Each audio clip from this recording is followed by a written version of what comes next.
We can get started. So welcome, one and all, to the Opus Magnum Weeklies 2022. This is our 12th puzzle, Quintessential Aerogel, brought to us by Spiritual Shampoo. We had this one a while ago. It has been through a good few iterations, this one. I do know the puzzle takes inspiration from Film Crystal.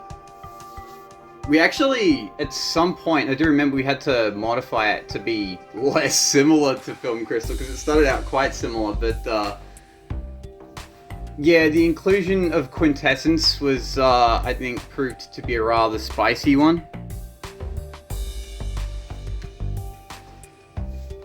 I don't know, I think some people liked it, some people didn't. I don't know, Area was funny because there's a few things you can do with the hole. It's not a hole that you're used to working with, so I thought that much was interesting. And Spiritual Shampoo kind of designed this first and foremost to be a TI puzzle, so... And we don't have that many TI puzzles, so... Figured it's worth a try. The Quintessence always does weird things to TI puzzles.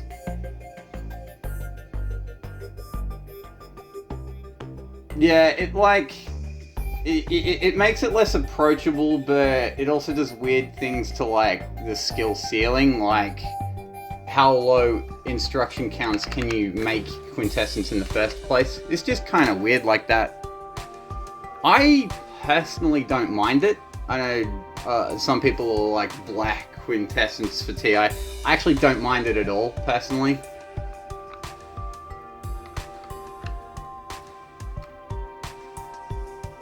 Probably a matter of taste. Now, I don't have much of an opinion on which metric we should start with first. I'm open to suggestions in the chat, but if I don't hear any, I'm just going to start with area.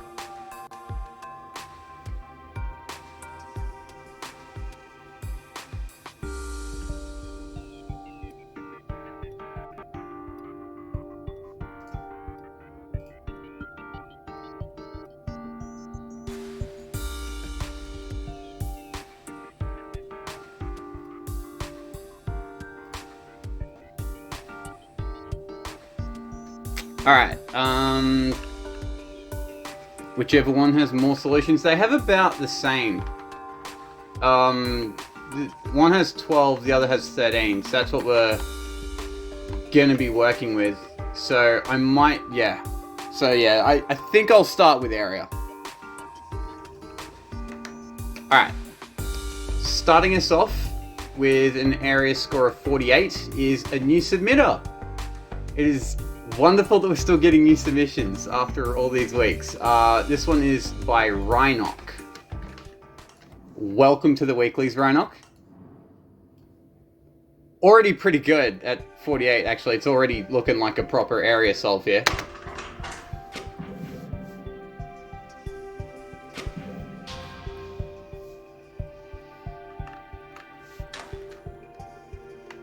So, as far as tech for this puzzle... Ooh, extra hex is being swung. Let me just turn that on.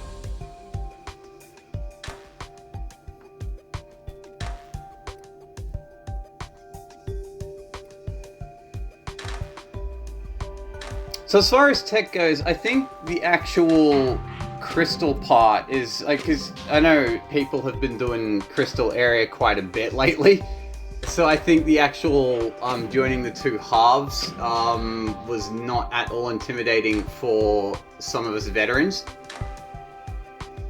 Which leaves the actual Quintessence part, and I think it was the placement of glyphs and mechanisms and regents and the Burlow wheel, which it really came down to how you place those, how do you make use of the gap in the middle.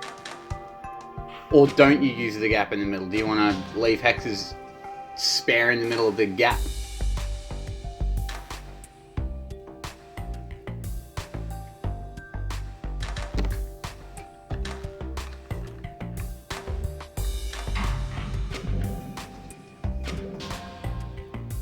But of course, for those of us who didn't do the tournament and weeklies and stuff, like Rannoch here, you know, it is still... Crystal area has never been trivial, it's just been...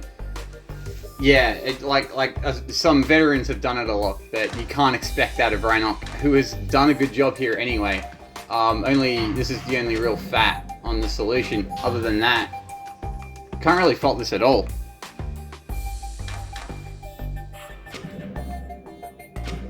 Also, I like seeing, the more unification glyphs in the middle, the happier I will be. I don't know, I just found that incredibly amusing when this came up, when we were designing the puzzle.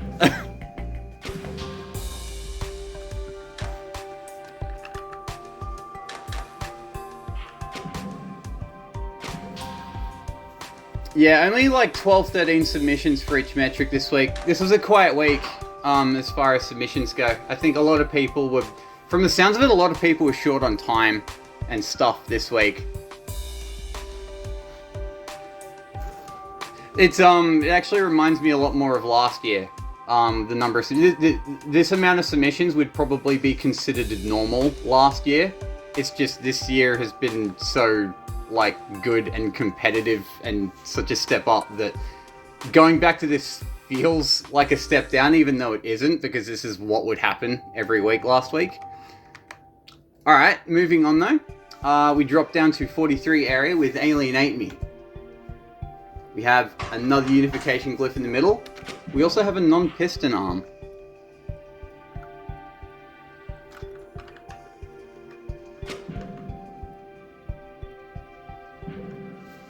That Critelli probably gets used, no, it doesn't. That Critelli does not get used. It is not in equilibrium. That would probably keep Hutobi happy if Hutobi was watching.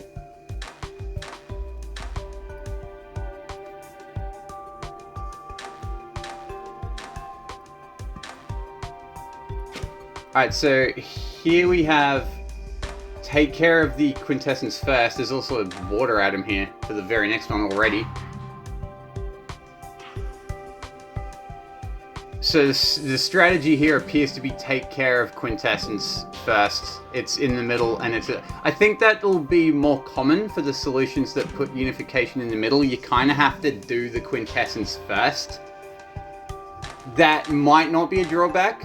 That could just be like a design challenge to work around. It is definitely something you have to work around, but like you only really have to store a couple of atoms at the end of the day because quintessence atoms. So it's not too much of a problem. And and of course the benefits is you get to put a gigantic glyph right in the middle, and you don't have to put the gigantic glyph on the outside of anything because you've already got the Van Berle's wheel on the outside.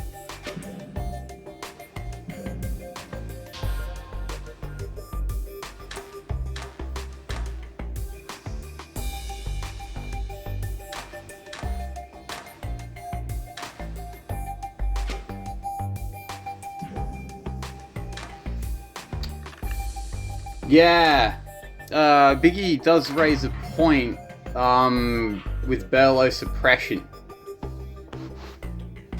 Do wonder how much Berlo tech we will see, because there is like, you can see the potential because, you know, big giant unification glyph. You can imagine the overlap quite easily, but yeah.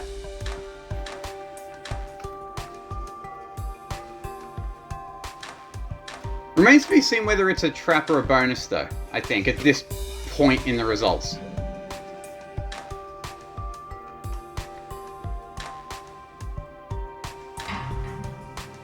Also, I'm pretty sure arm 4 is just a pivot only arm. It does one pivot there.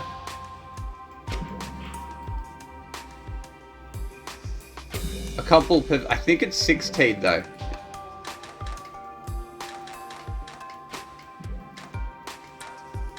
Yeah, this is 6T'd, I believe. Sorry, I'm saying 6T, 6P. Oh, my apologies.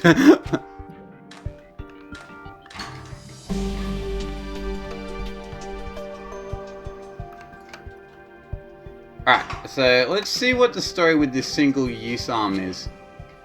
So I'm curious, and it looks rather unfortunate that it needs to be there in the first place. Alright, so it's just here at the final phase here to get this pivot. Yeah, it's too far away for either for arm 1, unfortunately, and it needs to be that exact pivot. Otherwise, this would probably be a 42 area solve, from the looks of it.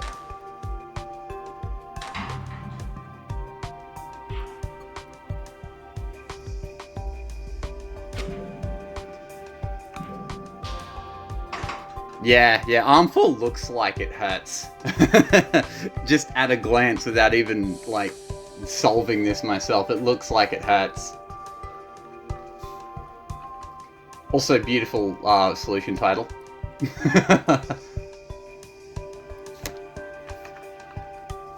Alright, in 10th place, we drop down to 42 area. We do have a 42 area solve this week, fortunately. It is from Ebenov.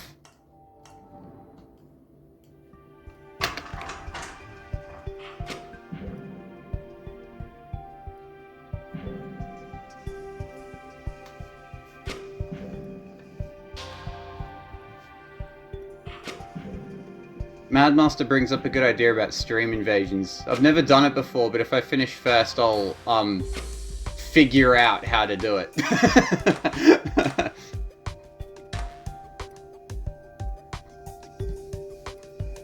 So we've got 3 bonders here,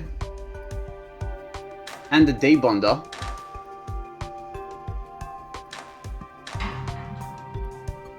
Well, alright, sorry, yeah, you need the debonder, obviously, but yeah, 3 bonders, builds the quintessence first, unification glyphs on the outside, but it builds quintessence first anyway.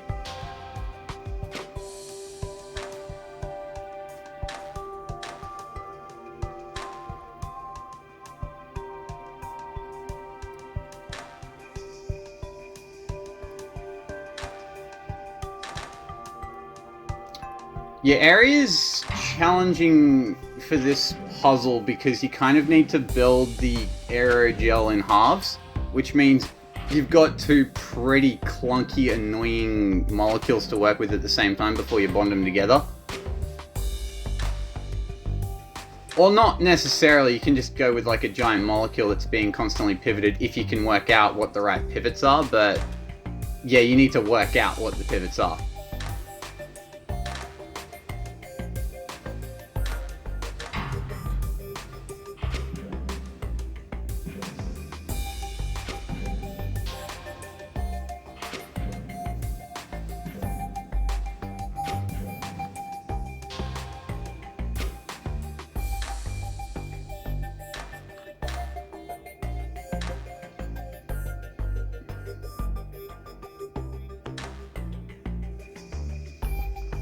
Yeah, it is interesting, people in chat talking about number of bonders, because yeah, the extra bonder does let you make that back and forth movement and bond the 2 halves together without any pain.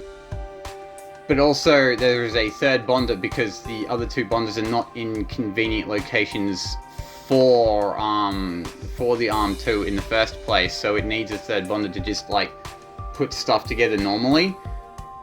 So there's a lot of space taken up by glyph usage here. And Arm 2 is trying its best. It is only occupying 3 hexes, which is a small amount of hexes, but yeah. That's one of the things I always get a little scared by when I'm trying to area solve. I have to, like, ask myself beforehand how many hexes of, like, how many hexes do I want the arm to take up? Like, how many hexes of track do I want? How many arms do I want? I find it... I just end up having to just, like, chance my arm with a guess on that front. I think that's, like, an intuition thing that area mains like Shadow Cluster have down that I always kind of struggle with and have to think a lot about when I'm area solving.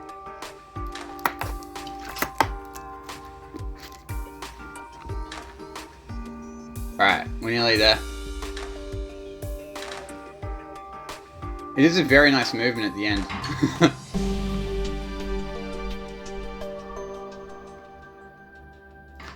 I was thinking that briefly to, like, put the... Well, actually you wouldn't put it there. But yeah, if you could put it elsewhere and do something else like this or something. And I did that thought did briefly cross my mind.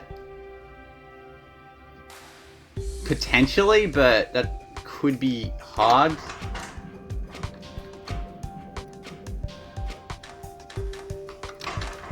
See how this gets across.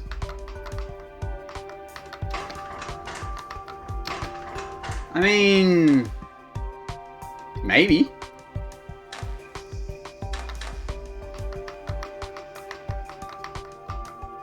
Yeah, it doesn't get clipped. That middle hex does not get clipped. Could be onto something, actually, with that idea. Yeah.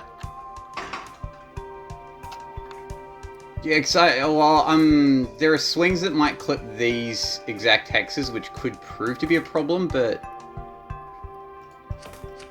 maybe you do something like this, and then you can still, like, use that as swing space. Actually, no, it would be like that. Don't know. Yeah, I'm not gonna try and pull it off myself. That is for the tinkerers. Alright, moving on. We will, before we go down the list, we have Host Solve by Haxton. This one also comes in at 40 area.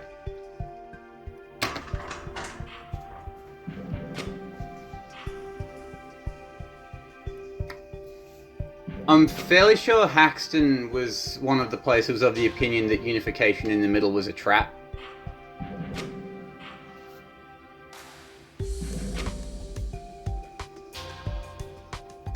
Because I don't have a host solve to speak of, but at the time I do remember I wasn't convinced it was a trap, because it does seem quite useful, but yeah. I do like that spin around movement there.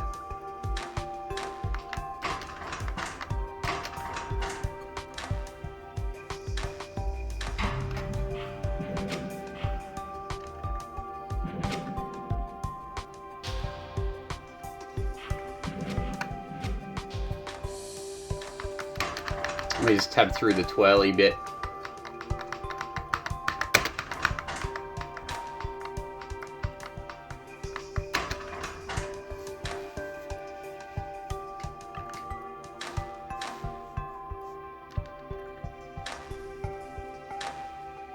I do like this solve. I think, from what I've seen, Haxton solves tend to have a lot of, like, they have a lot of no-nonsense vibes about them. So they're always very economical, do exactly what they set out to do kind of solves.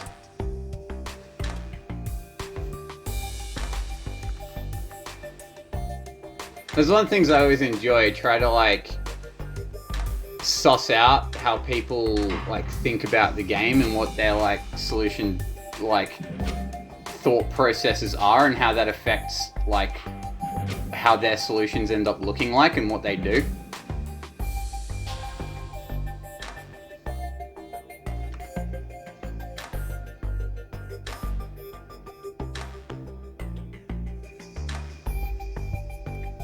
I do say that partially because, like, I know personally I have a really weird, janky way of figuring out solutions, so yeah, I think that's partly why I find that so amusing.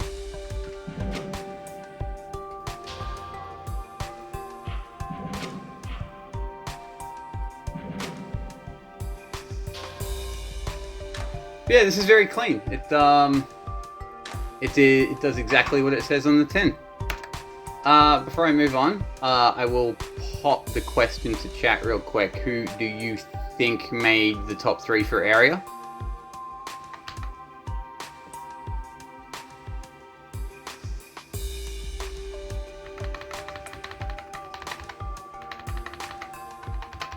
We did have Shadow Cluster submit this week, but I do remember Shadow Cluster cautioning that this week could be a secondary battle, in which case he wouldn't be expected to hold top. But yes, he did submit.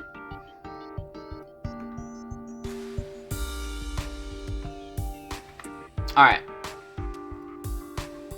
I'll let chat figure out that question, but in the meantime, I will move on to 9th place.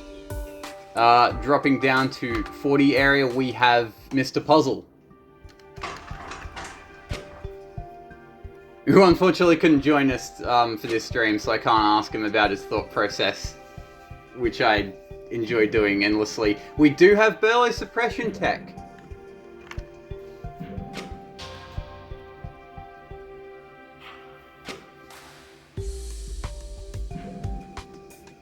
That is an incredibly suppressed Van Berlo.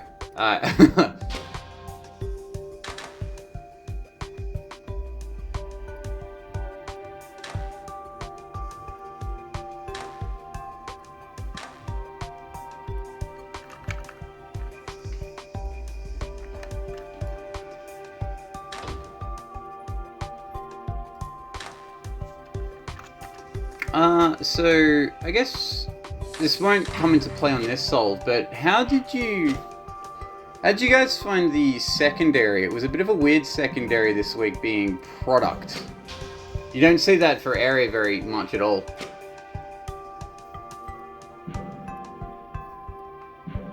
I think, funnily enough, it kind of turned into a sort of...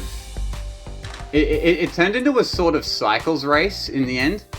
I say sort of because it's not strictly a cycles race because it's cost, so you do have to be careful. It's products, so you have to be careful with your cost. But yeah, it did turn into a bit of a cycles race, secondaries.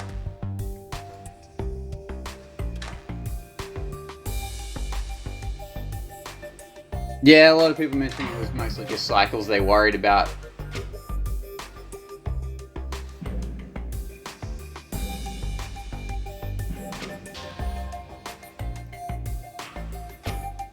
Yeah, so the burley here is pretty much fully suppressing, but it's not the unification glyph that's being suppressed, so the unification glyph just kind of hangs out at the side here.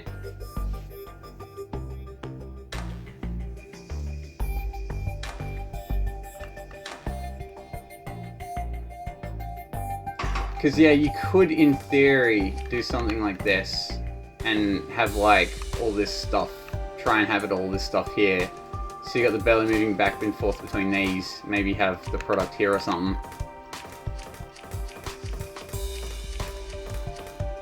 Yeah, it's a bit of a toughie though. Wow. Press Control V a bunch of times there.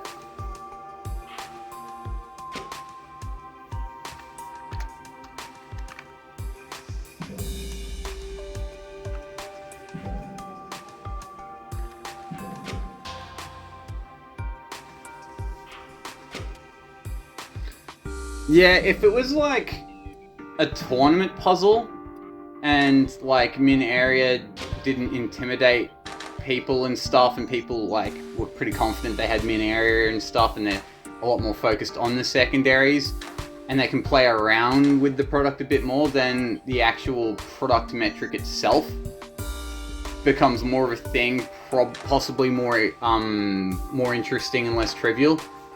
As it stands, it did just turn into a cycles race, because it is a weekly, and yeah, as mentioned, the solution numbers weren't even that high this week, so yeah, it was a taxing weekly puzzle for a lot of people, I think.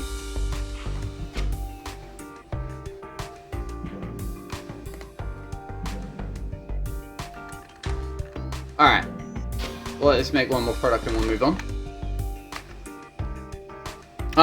Yes, there is. I'll announce to everyone when. So we do have a plan for when the weeklies are going to end. Finally, we did settle on one. So I'm gonna talk about that during the puzzle reveal for next week.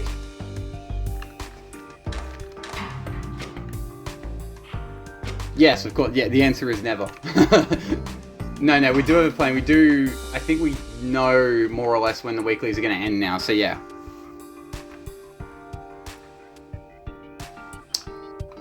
Until then, though, we shall move on with the results. In 8th place, dropping down to 39 area, we have Team Not Jasper.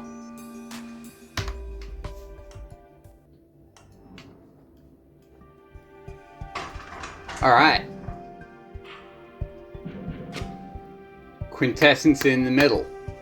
Love to see it, Quintessence in the middle. And there is Barlow suppression here. Again, not suppressing unification, but that's because it's in the middle. So yeah. I like the idea here.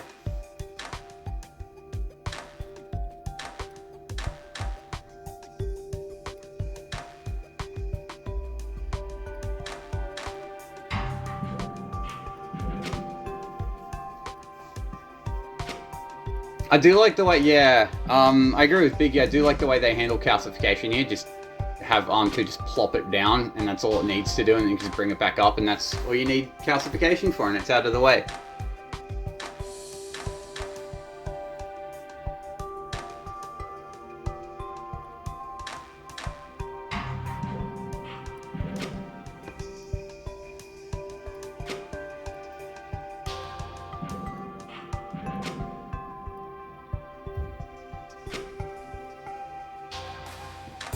Yeah, it's quite funny how much of the area count is eaten up by track hexes here. It's like over a quarter of the hexes.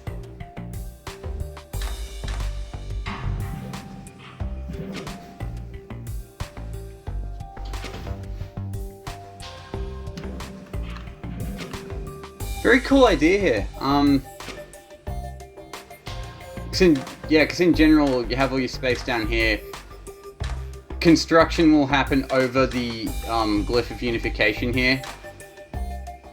More crystal construction shenanigans. I do think the placement of the two quintessence atoms being like nestled within the ring here, I think ended up being a bit of a godsend for crystal manipulation.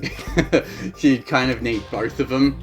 Because yeah, they kind of give you a point on each end with which to pivot the crystal without it, you know, chewing up all the area in the world.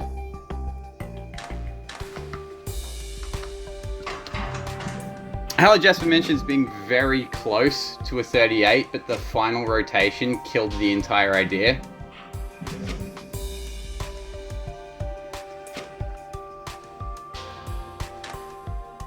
Unfortunately, I've been there before. It really hurts.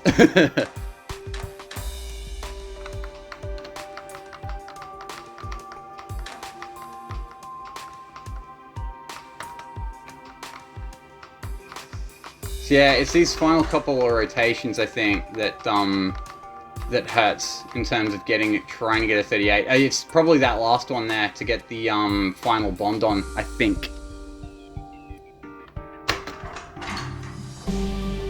Yeah, that's fair. I can see why it was so close though.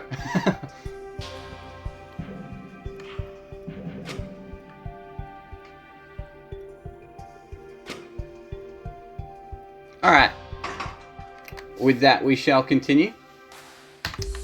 Dropping down to 7th place, we will stay on 39. We have our first primary tie. So with a product of, this one has a product of 293k, this one has a product of 264k. We have Witch Push. So my understanding is that the cycle count is practically identical. It is more or less cost that made the whole difference here.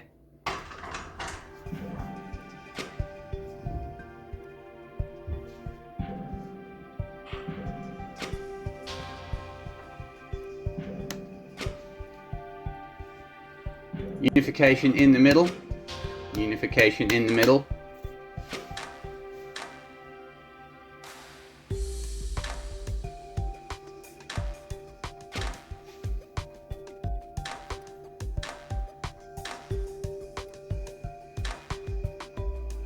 It's quite funny, the solutions we've seen have been very back and forth on unification in the middle. I still couldn't tell you whether it's better or not.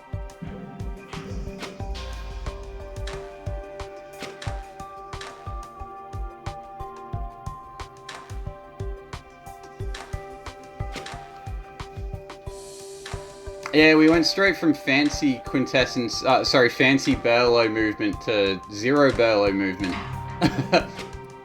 Very tight crystal construction here. I like how the crystal is built.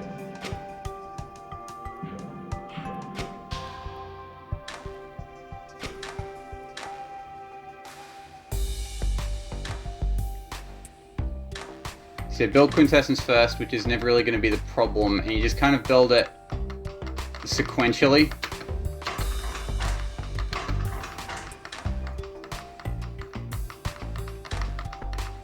I like the placement of the deep under here and allowing, yeah, you get to store the right atoms at the right time, and the suppression here is very clutch. That movement right there is very clutch.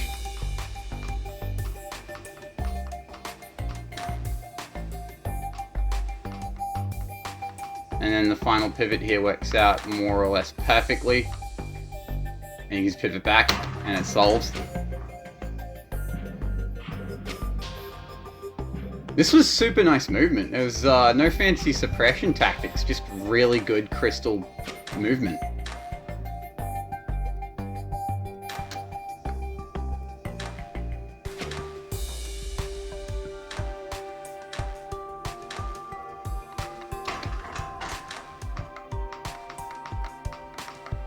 God, that would have been so scary if I was programming this out and I'd be like, oh god, my arm one has to move. Oh god, is that going to collide? That would have been incredibly scary.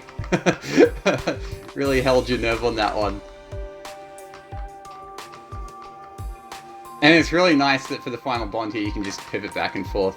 This is a really nice solve. Well done, Witch Push. I really like this one.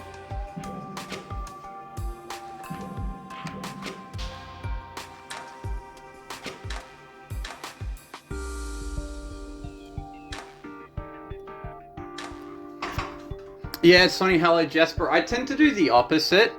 I like, instead of thinking a thing is needed to work, I'll just be like, can I get away with doing it without thing? And I'll try like really hard and spend a lot of energy on trying to pull it off without thing. And sometimes it works beautifully to my favor because I find something that most people won't find. But then other times it's just like, I'm wasting time on a bad idea. Although it's never really wasting time because in the failure you kind of still learn the parameters of the puzzle, so on your next approach it's going to be less of a pain in the ass. But yeah.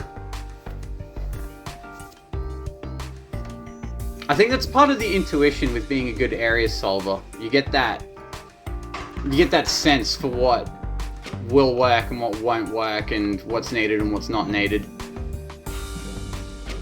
Alright. This actually wasn't the best 39, surprisingly. That honor goes to Spiritual Shampoo, who, you're gonna have to forgive me, I forgot to put him as a host, so he's gonna play 6th here. That's a whoopsie on my end, so in reality it is Witch Push who came in 6th, and congratulations on Alienate Me for squeezing into the top 10. Sorry about that, but Spiritual Shampoo does have a much better product. It's comfortably faster, slightly cheaper, and it has a better Critelli. Hey Rubik's.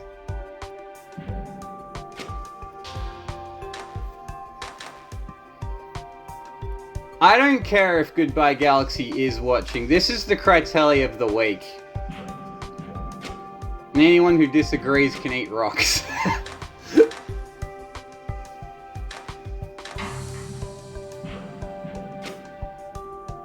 And if they disagree, they're probably a Critelli rejector, so...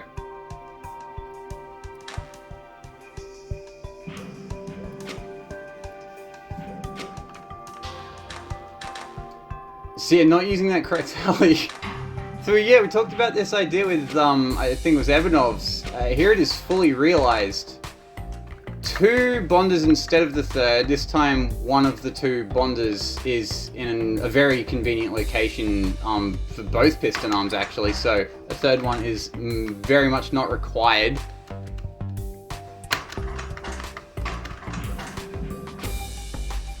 And no equilibrium, so that'll be another hex saved there.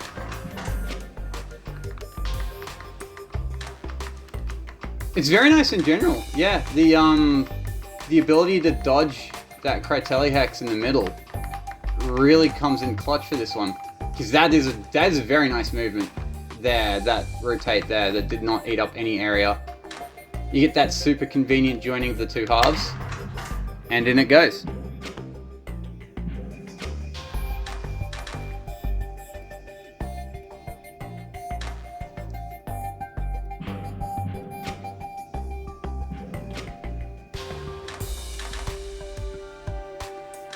One atom input in the middle. Well, technically you can still do a new char and just put the 2 atom region in the middle.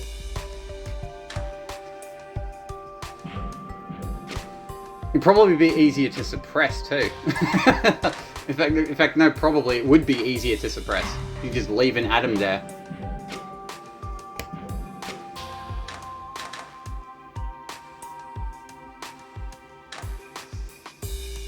The sudden disappearance of Van Berlo tech continues though, interestingly, in favor of other ideas.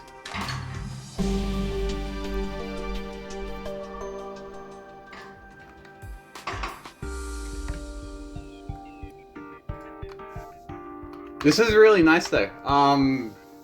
Yeah, no, these have had really cool tech so far. They're cool. I do think it was, like, I know people were complaining a bit about this being another crystal area puzzle, but I think this one in particular I do like. People were worried it would be overloaded because you got the idea of the Van Berlo wheel and the idea of the unification glyph. You got a few hexes in the middle, you need to work out what to put in the middle, because you do need to put something in the middle.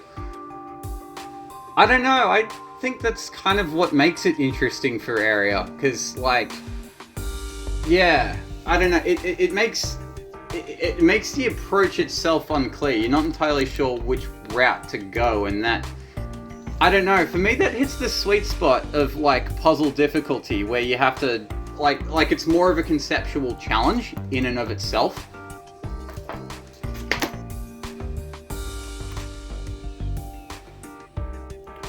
Yeah, no, this is area. We haven't done TI yet. All right. I guess I can keep that conversation going if it comes up again. But for now, we will move on to 5th place, and we do drop down to 38 area, and we do start with Shadow Cluster, who you could probably tell from the solution name and the cycle count. Shadow Cluster was very much not concerned with secondaries. He was more just concerned with making a solve that is min area, which he thinks is 38. We'll see whether he's right. Just gonna keep doing that with my mouse for a bit.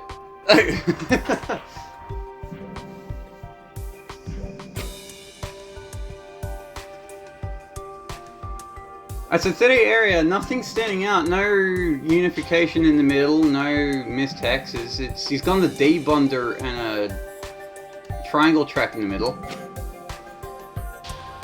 Triangle track in the middle was an idea I liked. I know I was talking about being a fan of unification in the middle, but triangle track in the middle seems like something I would like to go for. Like, I don't know, it seems pretty powerful having an arm on the inside, because that, yeah. Because it's not going to be that much of a problem because of all the hexes you got to work with. Anyway, I'm not seeing how this turns into a quintessential aerogel yet. There is a lot of,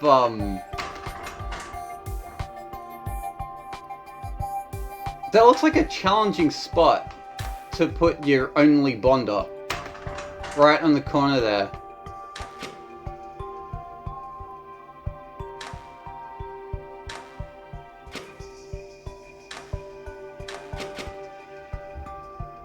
Yeah, wow, this,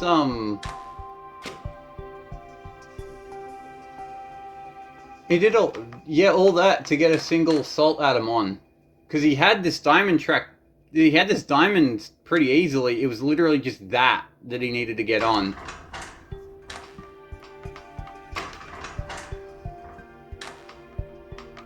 Alright, how does he do the last bit?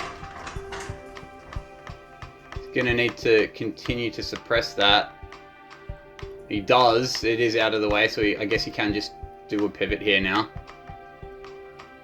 Oh, he's gonna switch out. Oh, he's gonna switch out the molecule.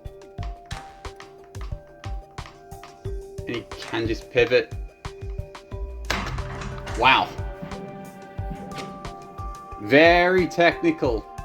Half access bonder way on the outside. No supporting bonders, so that's it.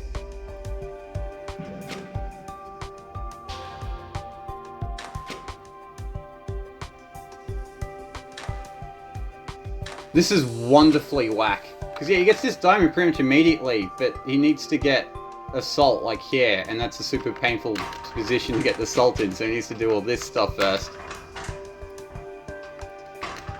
So yeah, he has to nestle this shape in without, and he has to unclip one of the salt atoms and re-clip it later. Wow.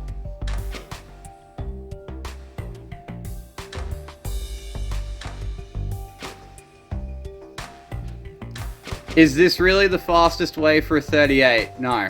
No, no, no, no, no, no, not even close.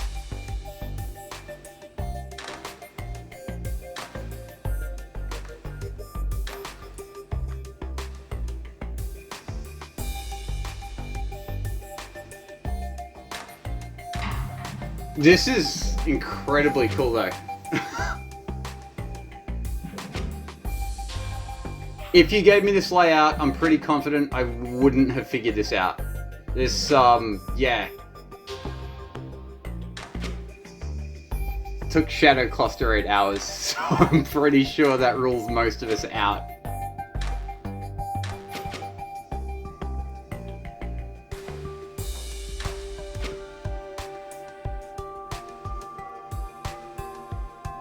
Alright, let's shit construct one more time.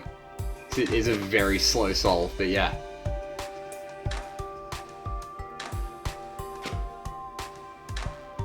Sudden disappearance of Burlotech though. We've just not had anything happen with the Burlo suddenly.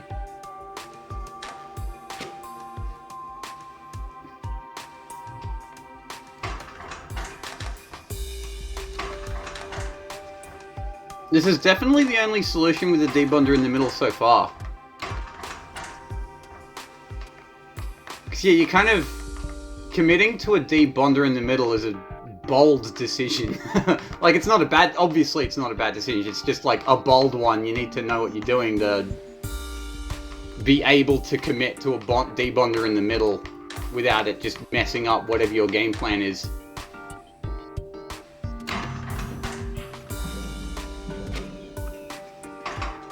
Alright.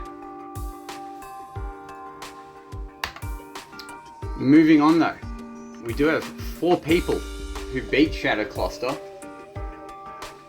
All of them beat him pretty comfortably on the product secondary. So yeah, so Shadow Cluster is sitting on 645k. In 4th place we have Cuckoo52 with 436k. Of course, it didn't help that Shadow Cluster put a 1 hex track that that's never... I wouldn't personally recommend that as an idea. It's just a little suboptimal, you know? I'm not convinced by its utility.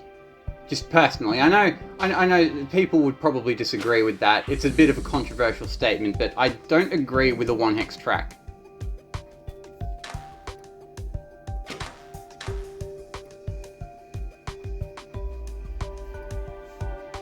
Cuckoo52 is a very unique track in the middle idea here. He's got 4 hexes of track and 1 calcifier. Only the 1 arm, too.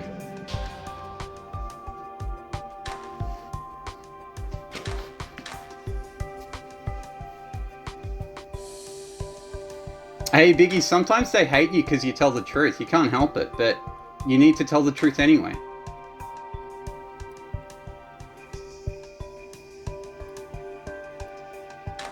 Burlo is an arm. Shh, don't tell anyone.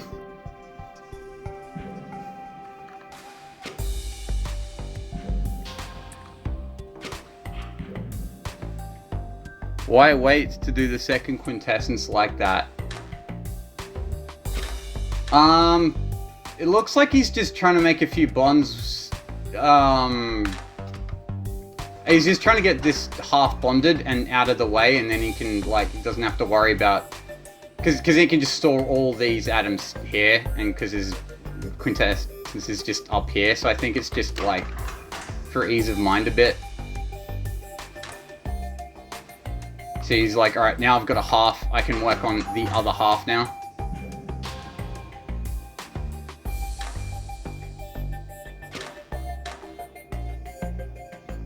Functionally, he probably could just build the second quintessence immediately if he wanted to, but... I'm not entirely certain about that, but... I'm guessing it was just because of, yeah. Just to make it easy to think about and work with, you can just split up the construction into halves in a way.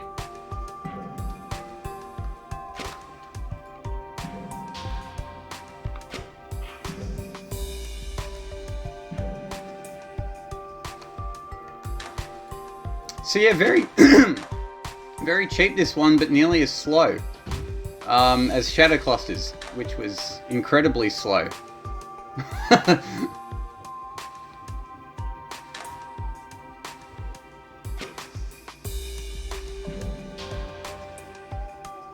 Alright, well, watch it construct one more.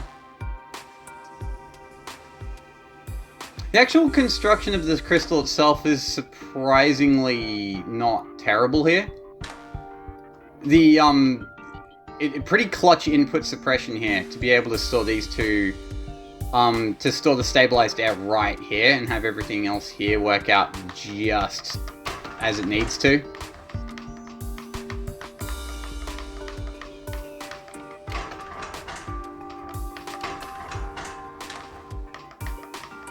So yeah, getting that input suppression is very nice. Also to make sure your length 2 rotations happen like here and here. Like that, for example. Yeah,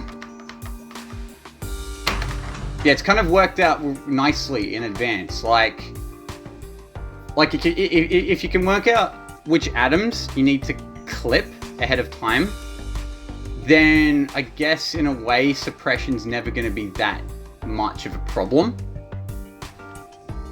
because you could even, if you wanted to, I know this is absolutely not necessary at all, but could like put it there and like have like a length 2 rotation with the Van Berlo wheel doing a cheeky dodge. I think that works as well. So like, yeah, there are a few directions in which you can clip used area, and if you have useful mechanisms and glyphs there, then you don't have any fat on your area solve.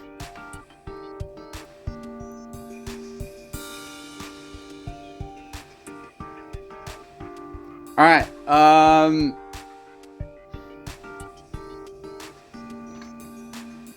Biggie says Cagliari's third, Fiesta Land second, and Durational first in that exact order, without any qualification. So, in third place it actually was Durational. Sorry, Biggie.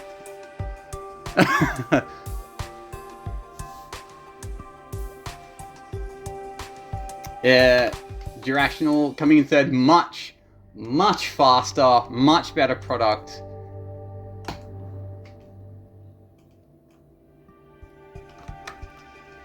Also, the solution title is 39, but that is not to be believed.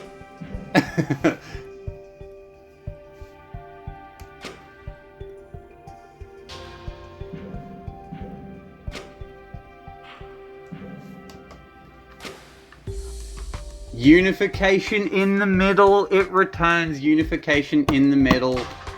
Unification in the middle. Top 3 solved with unification in the middle. It was not a trap.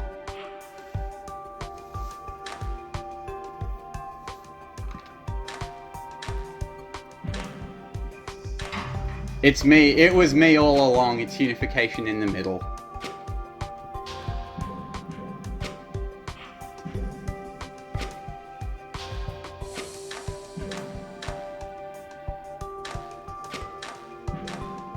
Yeah, funnily enough, unification in the middle wasn't the trap. The trap was Berlotech.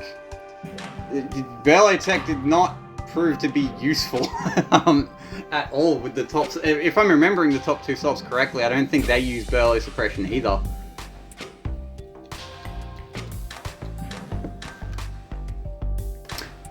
Could also be worth mentioning, I think a lot of people have already figured it out by now, but 38 is in fact the min area. No one got under 38.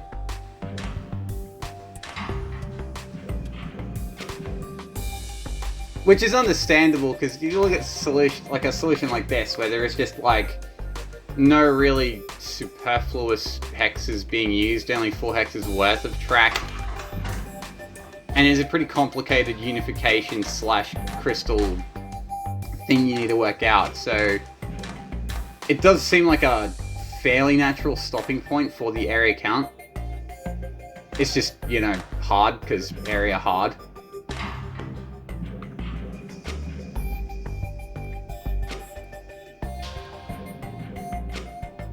Also, interesting decision here to just like...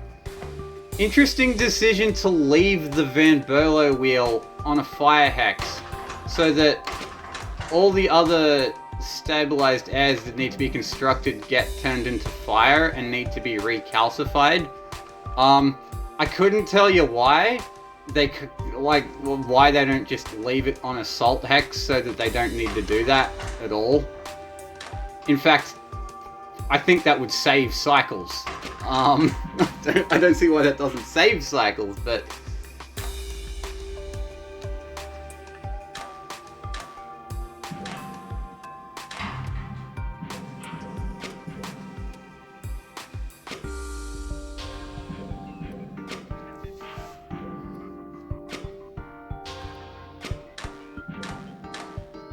Well, alright, if someone, it never costs cycles. Oh, okay. Well, alright, it doesn't there. That's fair. It might not cost cycles.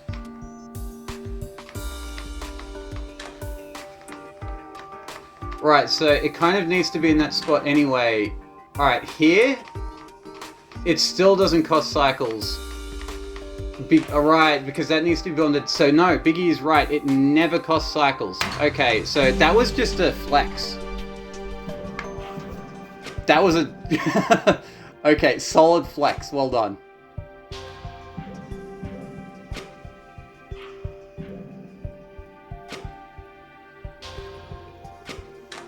Yeah, the Berlo does actually dodge salt when it like actually would affect the cycle count, but it just kind of doesn't, so yeah, fair play. Well done.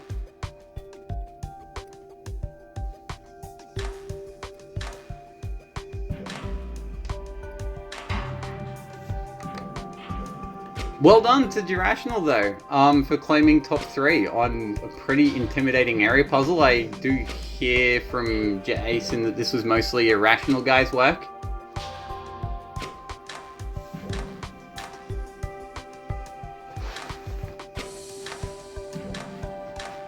It's absolutely well done here. I actually think this was the only 38 with unification in the middle. I don't think the top 2 solves have unification in the middle. I'm just glad we got a 38 with unification in the middle.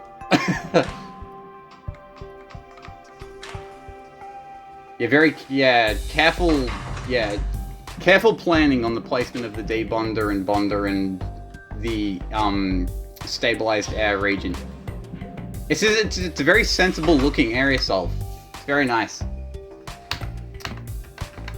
It was beaten, however. Not comfortably either. This coming in at about 242k. In second place, we have Team Fiestaland at 236k. Almost the same, if not the exact same cost. I think it is the exact same cost. It is just faster. Alright. So no more unification in the middle. We do get a couple hexes, a track, calc, and a bonder, and that is the only bonder. No funny stuff with the Van Berlo wheel.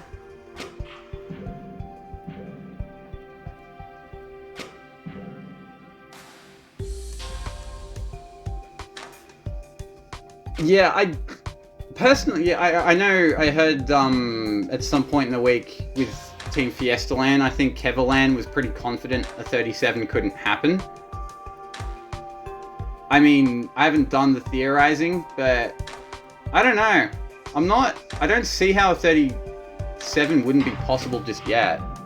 I'd have to play around the puzzle more myself and just like try ambitious 37 layouts, and if I hit one, cool. If I don't, oh well. But yeah, it's an open question whether you can 37. If anyone submits a 37, I'll make sure to show it in future weeks.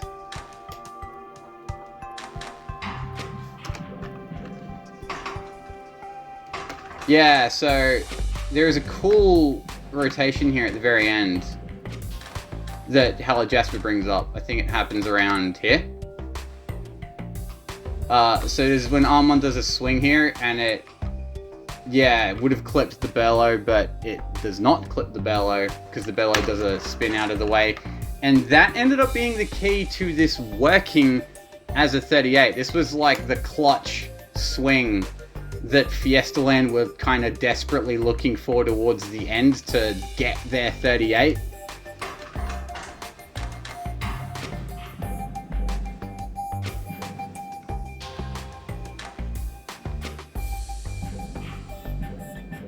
So yeah, both unification. So yeah, right. We have both quintessence atoms. So here it is, just crystal construction. We do have a half here.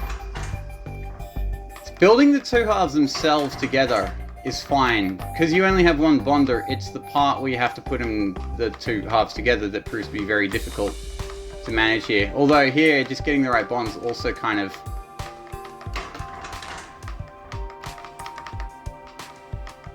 Yeah, kind of had to... There is a lot of separate manipulation of the two halves here, and there's that clutch swing.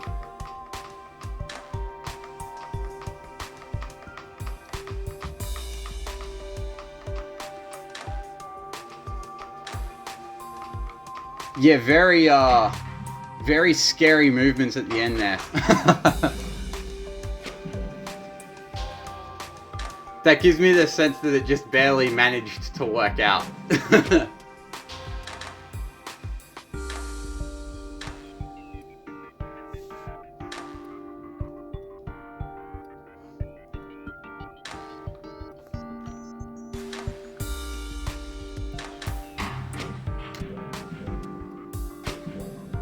Right, it does it a lot when it's making the quintessence, but it doesn't need to do it until the last one, because the others are just kind of there to save cycles, but the last one you absolutely need that rotation to be available to you, because there's no other way to get that,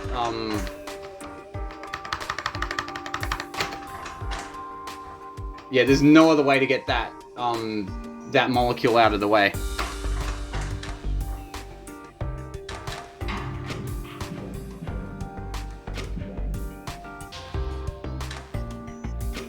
Yo. Hey! Getting ready for the weeklies? Us? We're, right in the middle of the stream of the weeklies. I just, a few people are out sick this week, so I'm flying solo. Well, unless you're willing to join commentary, then I'm not flying solo. Yeah, sure, I was just up to... I've been watching a very suspect anime that was very popular for the first, like, 2 or 3 episodes back when it aired, and then after that it disappeared from the public consciousness.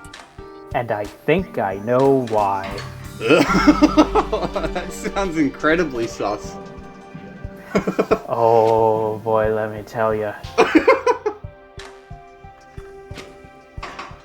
Alright. We will move on though. You are just in time for the winner. And for those who haven't figured it out yet, it is Callie Reesis, who won pretty comfortably on secondaries. More expensive, but way quicker. I see. So yeah, having 2 arms in the middle here on your track loop is going to make things... It definitely helps speed things up a lot.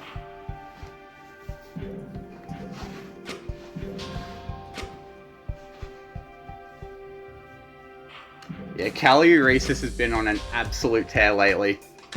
Alright, so it makes the 2 quintessence pretty quickly, as most of the solves have. It is just this part where it does all the crystal construction. So this is way quicker than pretty much anything we've seen, especially at this area. I can understand why this looks like an incredibly awkward crystal to synthesize. Oh yeah. There was one solve earlier that took 3,000 cycles, so this is like lightning quick compared to that. The magic of Zachtronics. You want to make a solve that takes 3,000 cycles? Sure. Go ahead.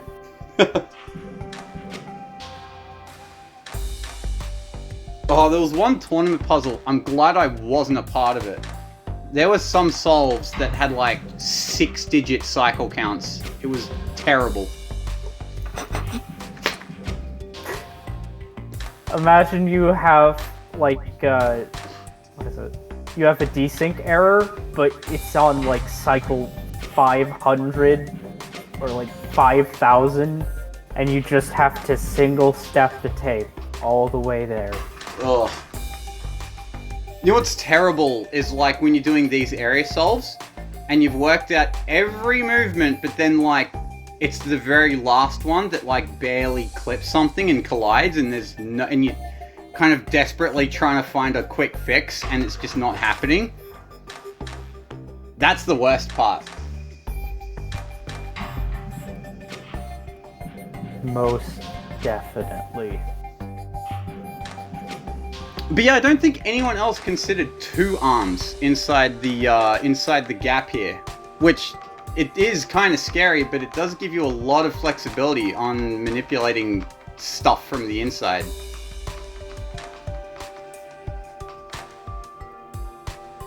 Sometimes all you need is just that extra bit of space so that you can maneuver things around. Yeah, just like an extra, just an extra arm or 2, which just helps you move a few more things around at the same time. Also, just very sensible placement of everything, because these hexes here they're going to be the ones that are highlighted. They're going to be the ones that are clipped by all this swinging around. And we do see the same cheeky Van Berlo dodge. I do think we see it coming up pretty soon. I think it's like... Where is it? Alright, here it is. Yeah, that is, that's the same clutch dodge that we saw in second place. It happens 3 times in rapid succession, if you don't mind.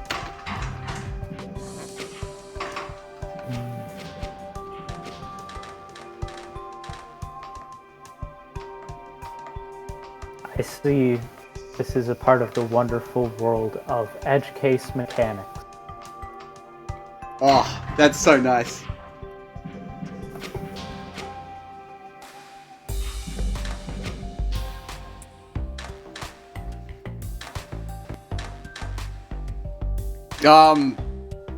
Responding to Alien Ate Me's comment, I know most people hate those. I'm a bit of a masochist because I don't mind those. I don't know, I think that's just me being jaded and having put too many hours into this game, but like, if it's like, if I can program this out all the way and like through hundreds of cycles to save 12 cycles at the end, at least I'm making progress.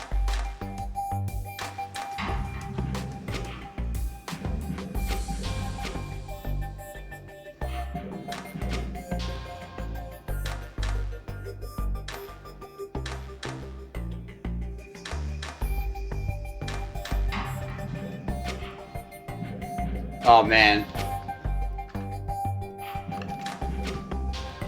I think the fact that it builds it from the inside is kind of neat. Well, yeah, because like with a lot of especially. Sorry. Continue. No, you go. So as I was saying, with a lot of like very optimized designs, they just have like a lot of pistons that move everything into place from the outside, and you have maybe 1 or 2 pipes to assemble different parts of the molecule in parallel. But this one, it just assembles the molecule around it. Yeah, exactly. And because we saw a few solutions earlier that had 1 arm inside, and it's like, yeah, that arm was all well and good. And I think what everyone else missed was just the idea of why not put a second one in there, just to make it even easier. Because, yeah, that's where most of the useful work can be done. It's a really cool catch.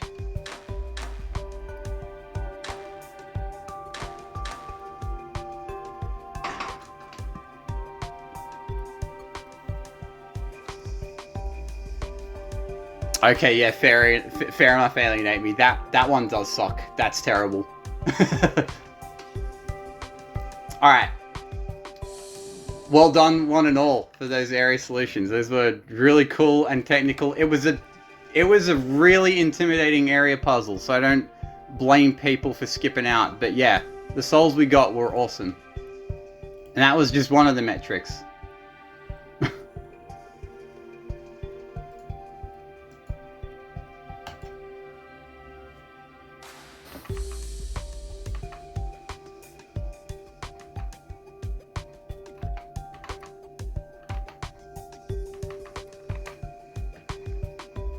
Alright, so we're gonna start with what is actually 14th. Sorry, it's actually it'll say 14th, but it's actually 13th. By Realliance, who's just made a pretty solve.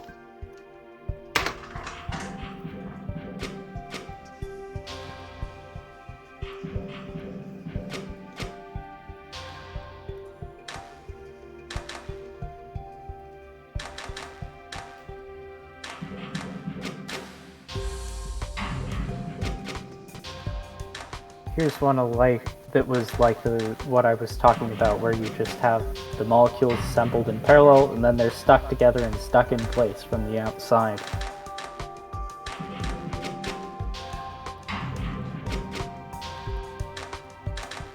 Also, shout out to the Van Berlo arm for just doing its thing and vibing off to the right.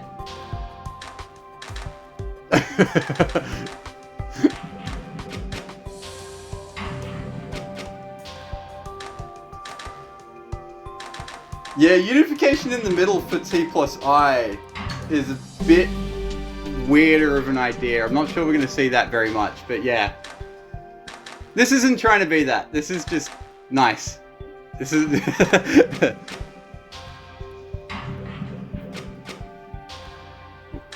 Don't have to look at something quite so technical for once. It is very nice.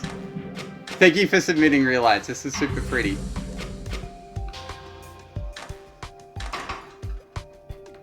Alright. Honestly, I feel like that should probably be a metric, like a new category on top of bonkles and trackless instructions. Just how aesthetic is your solution? Funny you should mention that, because we so I did mention earlier in the stream, we are going to be wrapping up the weeklies in like a few weeks. The final puzzle of last year's weeklies was the aesthetic metric, and it was just like popular vote.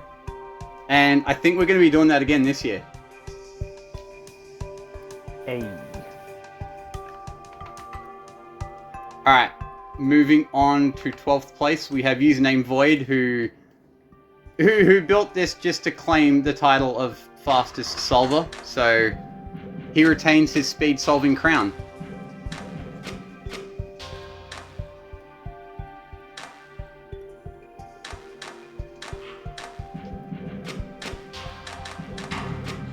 It's always an interesting situation where doing more operations to an object actually makes things go faster, because if you look over by the Berlo wheel, the way they're able to rotate the proxies so quickly is by bonding them together before debonding them twice.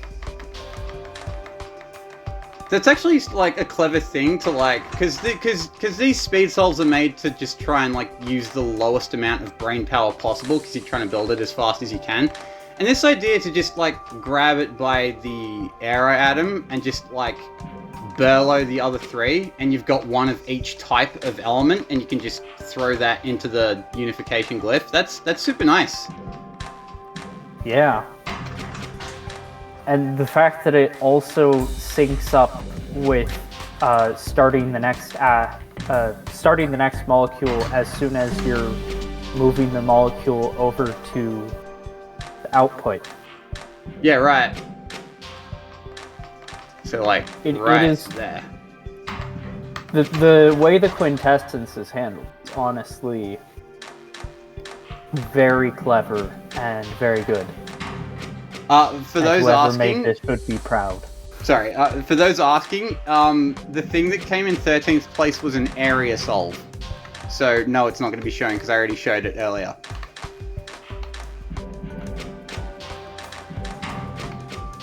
I have one issue with this solution, and that is that if you moved the bonder over, you could probably get one movement off of the final output. What you could do is put a multi-bonder here, and you don't have to do the extra movements. It would probably make timing a lot weirder, which is probably why it wasn't done, but would make it a tiny bit faster. Yeah, funny how, like, this won't be actually competitive, but it actually has good tech. Those are the best ones. I call them academic solutions. They are very, yeah, there is always an academic bent to these, like, competitions, because you're always aiming for something in particular, and, like, I remember especially when I was starting, like, I just wanted to build solves that I wanted to build. I didn't want to worry about a number or anything. I just wanted to make something that looked pretty. Alright. We do have to go down, though, and have a look at some of these academic solves, though. We do start with... Well, we do move on to 11th place with Durational. Oh no, my period. Step period, what are you doing?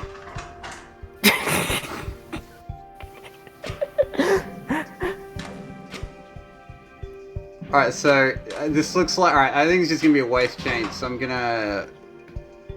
Oh, we don't have disposal, I can't do it this week. Oh well.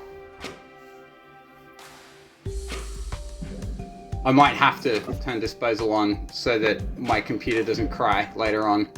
Maybe. Look, if your code doesn't have memory leaks, can you truly call it yours?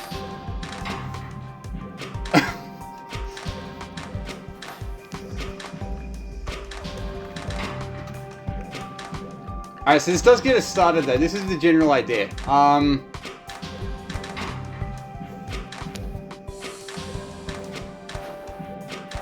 This is a lot to look at, if I'm being perfectly honest. It feels like a sort of a clown solution, right? It wiggles around a lot, and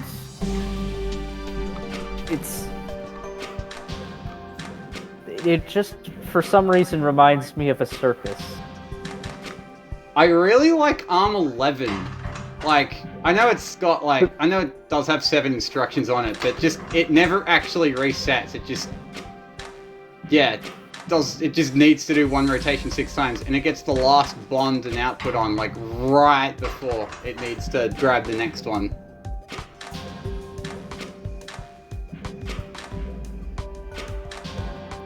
I honestly kind of like ARM 8 because it's just going in a rotation, wiggling and wobbling the molecule around, and it still gets in and it's still synced. Yeah, I guess, because ARM 8, I guess, is essentially counting to 3, and it works nicely with ARM 7. But there's just something about the way it works that doesn't feel like it should work as well as it does. And in my book, that counts for a lot of points. Well, that's kind of the beauty of the TI metric. Like, you build a lot of stuff in TI, and it looks like it has no right to work, and then it just works.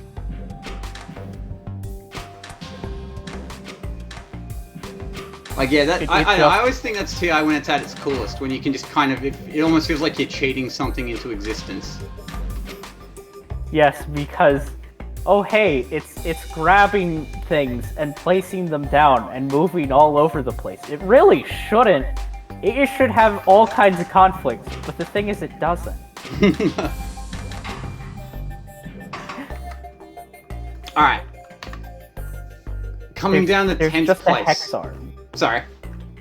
I said there was just a hex arm, and it's just picking things up and dropping them repeatedly, and yet it somehow works. Hexarms in particular are like why I love this metric so much. There is just so much janky stuff you can do with them. It's so great to work with.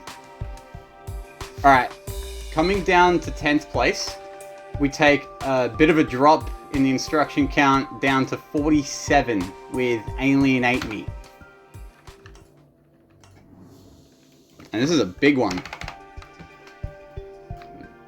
Alright, let me zoom out even further.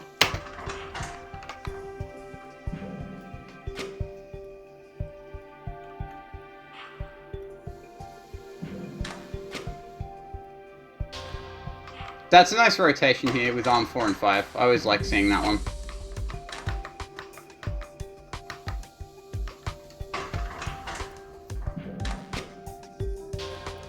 Oh yeah, coming in 10th place at 3 instructions. That would be a hell of a week to go through.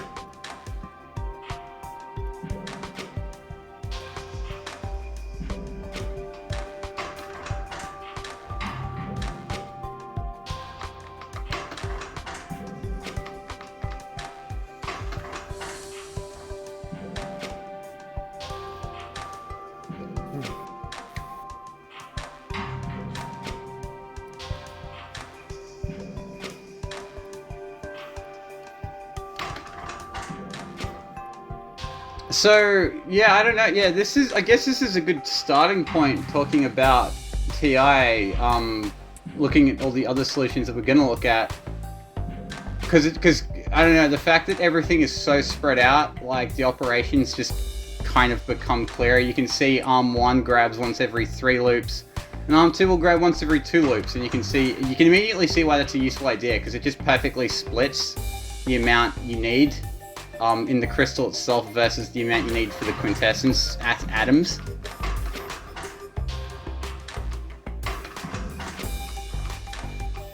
This is a very clean design. Because, like you said, because it's so spread out, it's really easy to see where everything is and what it's doing. And the fact that it's so spread out means that it feels instinctively in your mind less like there's going to be big issues that, like collision stuff. Yes, it feels like it'll collide less, and it feels a lot less chaotic. Hello Jasper asks, ever considered just plain instructions as a metric so you can wants to build the best long track loop at 3i? I don't think we've ever once seriously considered that. It sounds like torture.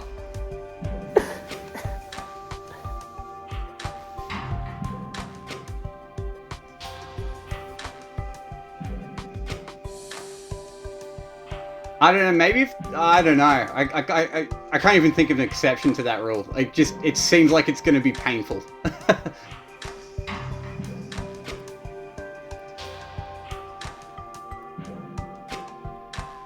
I'd like to see one-arm cycles return someday, because you get pretty funky track loops doing that, but it's not like a giant pain in the ass to work with. I don't know.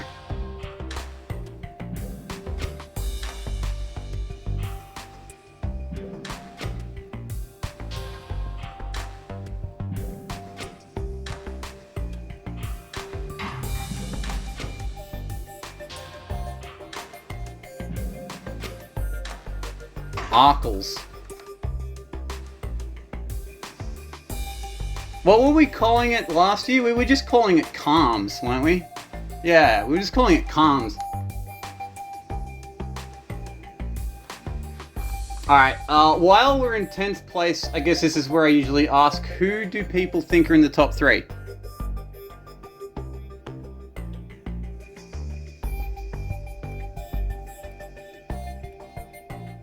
As people figure that one out in the chat, I will move on down to 9th place. We have Madmaster, who didn't submit at the last minute for a change.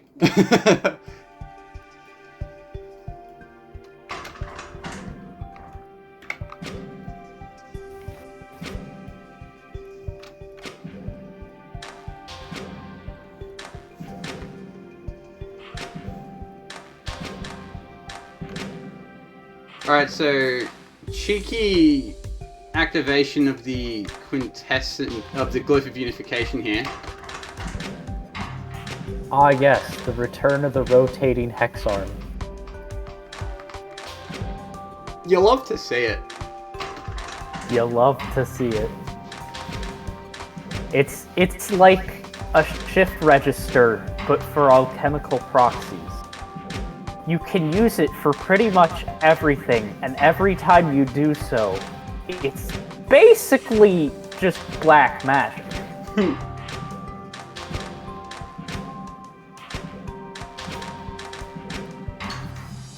So up the top here, we are seeing a bit of a return of this idea from Irrational Guy Solved to just have one hex arm build half a ring, and then have like a bi-arm grab it once every 3 loops. So I know during the week, a lot of people in the weekly chat were saying building the quintessence atoms was actually the easy part, and they found the crystal itself to be the hard part. Specifically getting the quintessence inside the crystal in a way that's not a giant pain in the ass.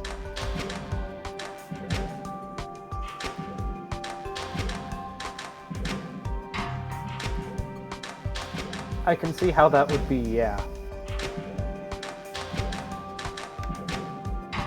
Because you have to build the quintessence from scratch with a Barlow wheel. No matter what sort of setup you're doing, you have to do that. Yeah. And you have to do it using the same source as the outer crystal. Yeah, it's like the unification glyph ends up being so awkward that it forces you to like use a certain amount of instructions, and you just know you're gonna have to use them anyway.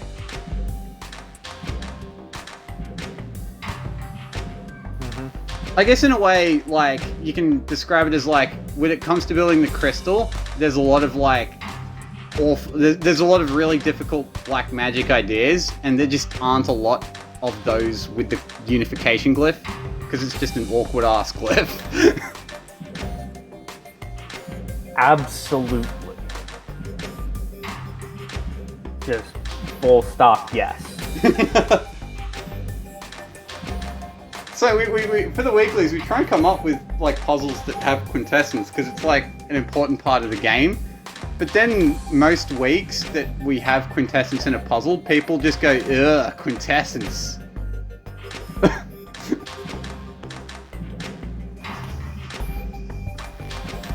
Quintessence can be fun, especially when used as a source, because when you're going this way, when you're making quintessence, it's kind of a pain, because especially if you're building it from scratch and you don't like have the atoms somewhere, you have to do the Barlow wheel dance.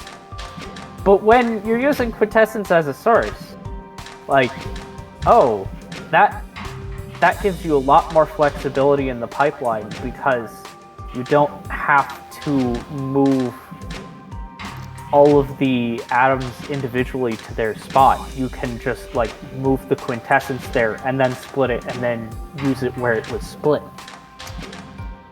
You know, so the very first weekly puzzle was a puzzle called Horn Silver, and one of the main like themes of that puzzle was the glyph of dispersion, where you start with a quintessence and you have to like disperse it. And because we did TI for that puzzle, or T plus I, I'd be curious if we did T plus I again for that puzzle, how much better the solutions would be. Because when we did it back then, TI was like a baby metric. It was like a couple months old, didn't know much about it. If we came back to it again now, I just wonder how much like lower the instruction counts would get. Because of all these insane tricks that the community have discovered along the way. Alright. With that, it's we like will move on. Space Chem. Yeah. It's just like Space Chem, eh? Yeah, it's like Space Chem. Once you hit the bottom of the intended design, you keep going through the floor by just digging into the engine. Oh, that reminds me of some of the overclocking shenanigans that we were doing. Oh well, alright. We will move on though to 8th place. Another drop of 1 instruction to Bambi. Head empty. We do actually have track in this one.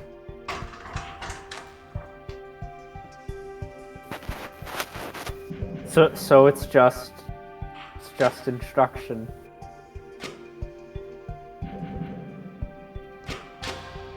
Right, so this would be 43 plus 2 and plus 2, 43 instructions plus 2 track.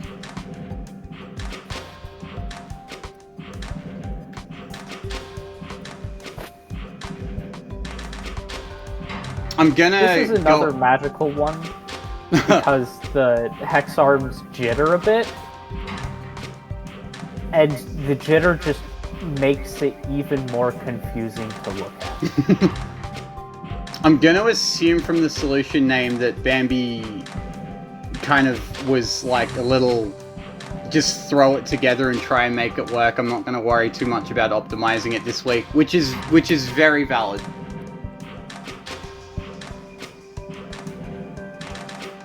I know a few people have been taking rest weeks this week, because yeah, we don't have that many submitters this week. And that is perfectly valid. Because yeah, the weeklies are meant to be enjoyed. Don't drain yourself out like it's a tournament. Because yeah, tournaments can suck and you don't have to do that here.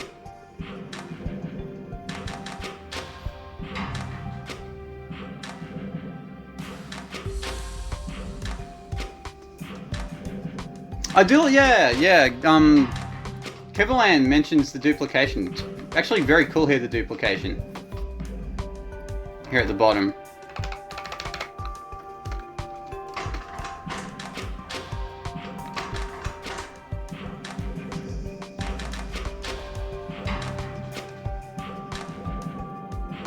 This is another solution that uses the bonds to move them more easily and then debond to unify. Yeah. No, definitely. I do always wonder now with TI how much wanding, because yeah, there's also the idea of wanding where you just do that, but like bonds are the only way you move the atoms. You never actually, like, you're holding a dummy atom the whole time.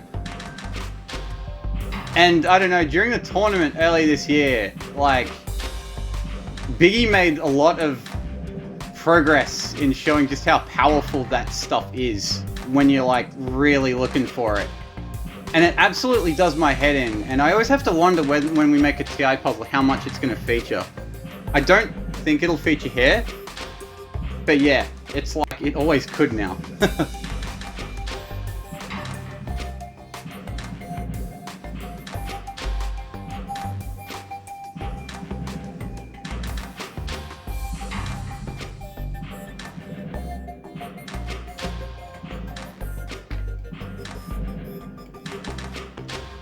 Also, another thing worth bringing up, because ARM7, it is worth track, and the track is going to add a couple of instructions. So you can think of ARM7 as a 7 instruction ARM instead of a 5 instruction ARM. What it is doing is pretty powerful, though. It is doing two pretty bloody useful things in getting all this extra bonds in and outputting, while it's handling, helping out with unification here. So it's an open question, because people don't generally like using track, but it's not like proven or anything that track is bad for T+I.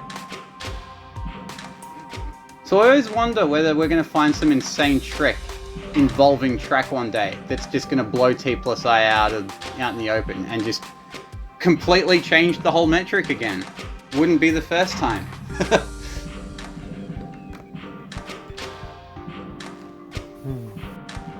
I mean, topologically, I feel like there is the possibility that you could prove the validity of certain strategies in this game. So I feel like at some point somebody's going to figure out how to turn this into a vector space, and then we'll figure out where tracks fit into all of this. Yeah, okay. Yeah, that's fair. That's I don't know, I keep thinking about stuff like tessellation throughput. That's just like, you know, we don't have the tools to make it a viable, fun metric today, but we will one day, and it's going to be really cool when that happens.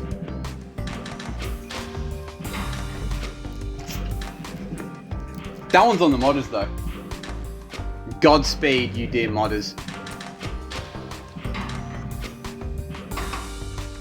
Alright, with that, we can move on. We have a host solve to go through first, and we will be dropping the instructions by quite a bit. We go down from 45 to 37, and this one's from Haxton.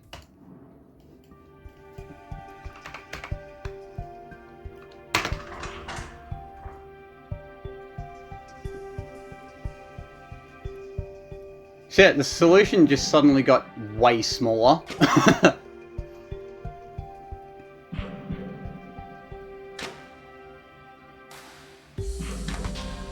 Oh, check out Arm 4. I really like Arm 4 here.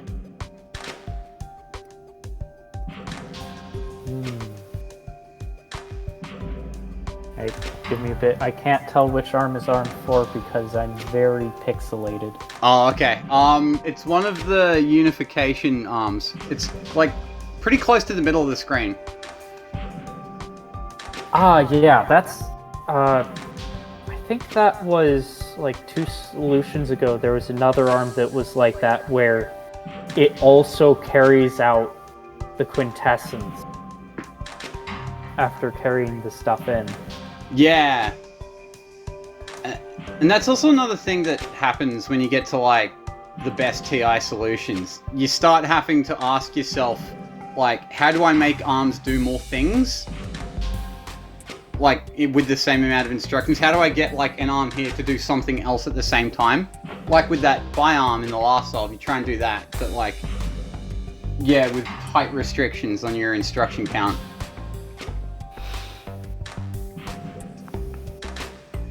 It's the magic of TI. It is.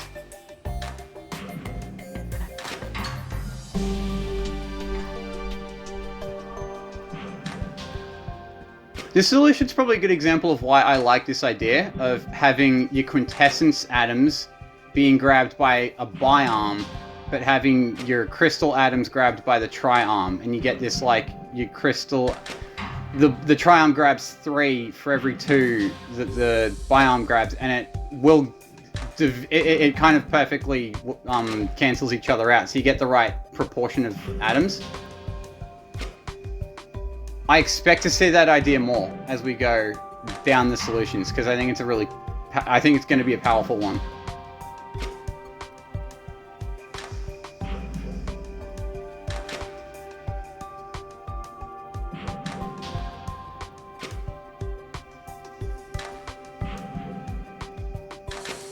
Unification reminds you of ether reactor. It does a bit, yeah.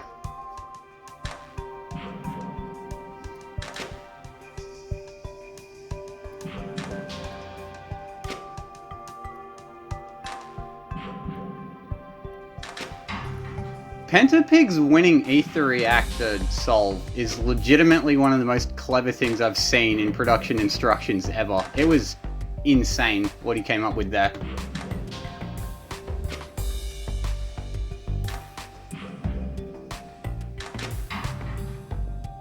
So I'm like, I had this pretty laughably simple idea in comparison. I was happy to grab, I think I squeaked into the top 10 or barely missed out of the top 10. I was happy about that.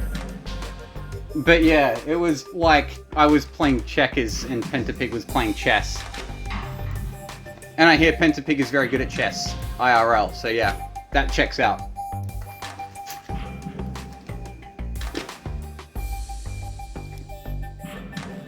Shed a tear for Slappy. Sorry, Slappy.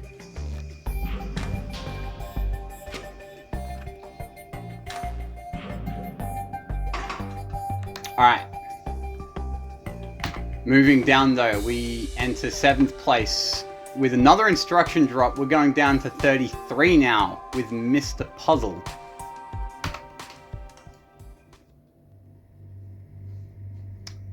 Is that our, looking at the solution title, is that our first TIS 100 reference? It is.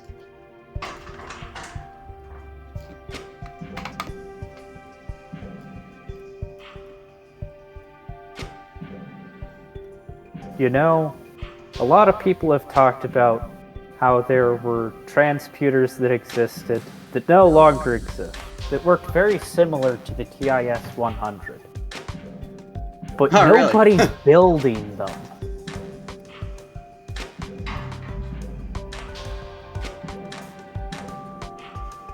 Can I just say, ARM like 10 and 11 here are really nice.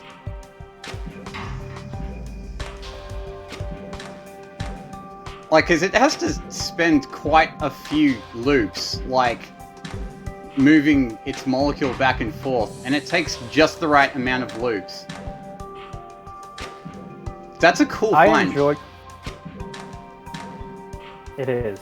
However, what I enjoy most is the return of the dual-purpose quintessence condensation hex arms. That too, yeah. I like, it's amusing to me how like one of the quintessence, Adam does a full circuit of one of the hex arms before being handed off.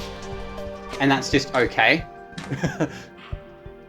I mean, it may be less efficient the first time, but after that, it's essentially just whatever. Well, yeah, exactly. I think because to compensate, because on the first time, it just like this bottom part of the solve just doesn't start for ages to compensate. Like, yeah, we've already got quintessence before ARM 6 even grabs one. So yeah.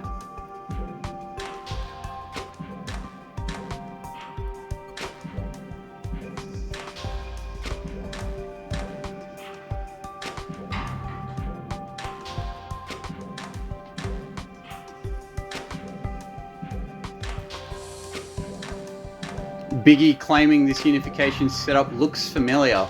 I'm not too surprised to hear that.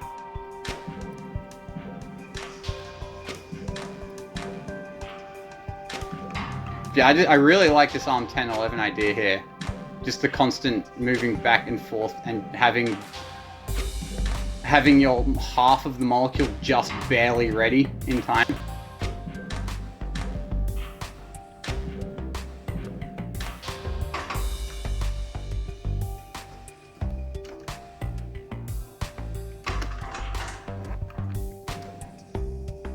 Kelly Reese's thinks ARM 4 can be a single arm. So let's say it grabs this air atom here.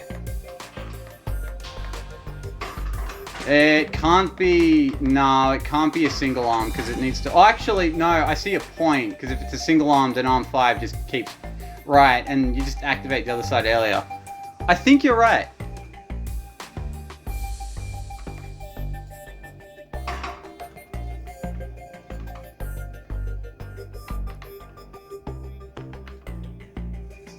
I don't think that quite... That wouldn't have affected placement, but it would have made things close.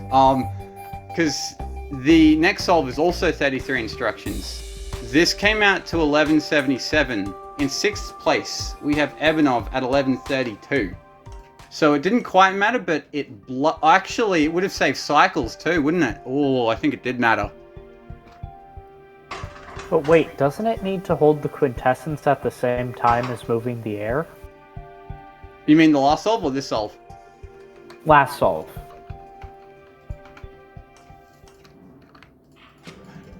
Right, so that's what I thought at first, but it actually doesn't, because Arm 4 is just going to hand it back off here at the same spot. So if Arm 4 misses this grab here, Arm 5 is just going to keep moving it along, and it does that eventually anyway. And so to compensate for that, you just start the solve earlier, I think. Like, you start this bottom half earlier. I think it works out. I'm not 100%, but I think he's right.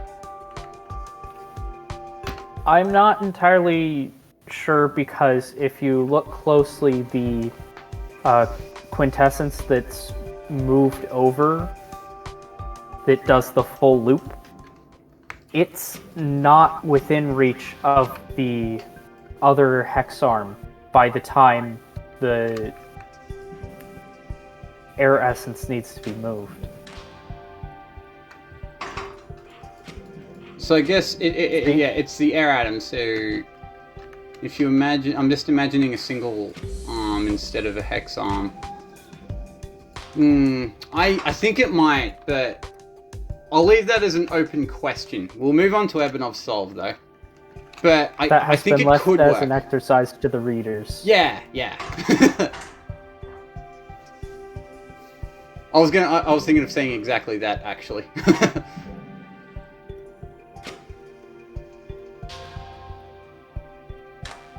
Alright, this is an odd approach. Instead of a bi-arm, there are 2 single arms that grab different points for the unification.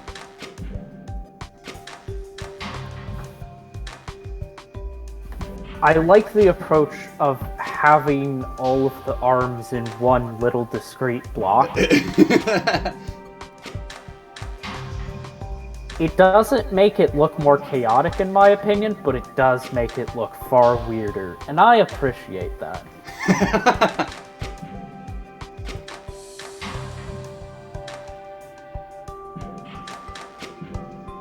Yeah, finally not building in halves.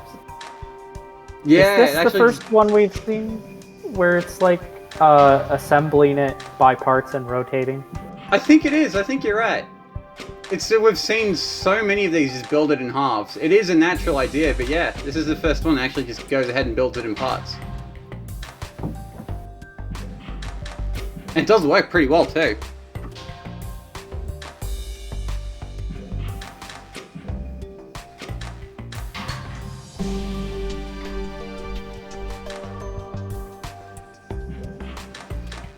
Because if you can find a way to avoid building it in halves, that's going to be powerful, because it lets you, like, it's going to be less instructions to do that, because you're only building it, like, in 1/6 parts.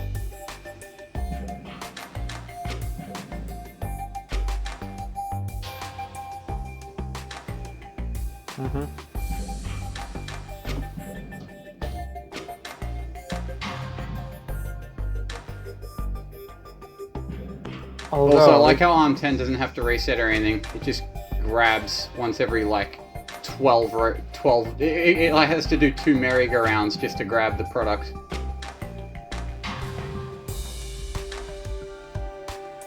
Yeah, well, sometimes you need 2 merry-go-rounds to grab the product. Not everybody gets their product on the first rotation, you know? That's important. That's a very wholesome point.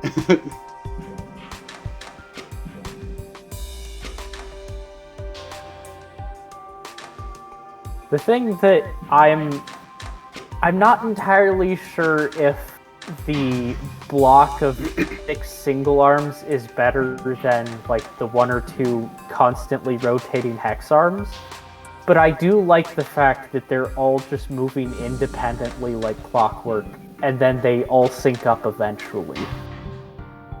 It does give a strong clockwork vibe, doesn't it? A lot of these TI solves do give clockwork vibes, but yeah, especially stuff like this.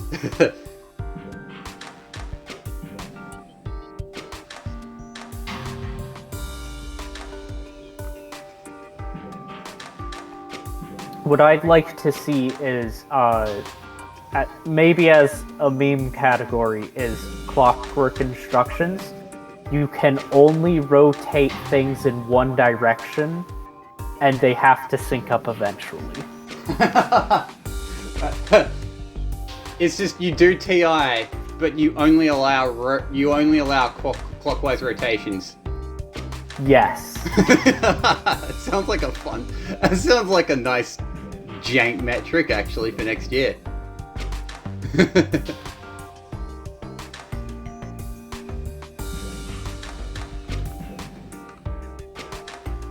Alright. Moving on, however, we once again I forgot to put Spiritual Shampoo as a host. So it was in fact Ebonov who came in 5th, and congratulations to Durational who squeezed into the top 10. That is once again an oopsie on my part, but we do have Spiritual Shampoo coming up next with 29 instructions. So we're under 30 now.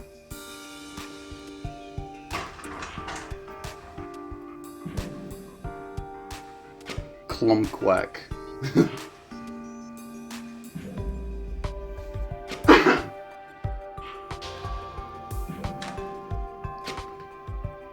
Alright, so this idea with the arm 1 here to the left was what I was thinking of when I saw the previous solve. Because it did like this grab with 2 different arms conditionally.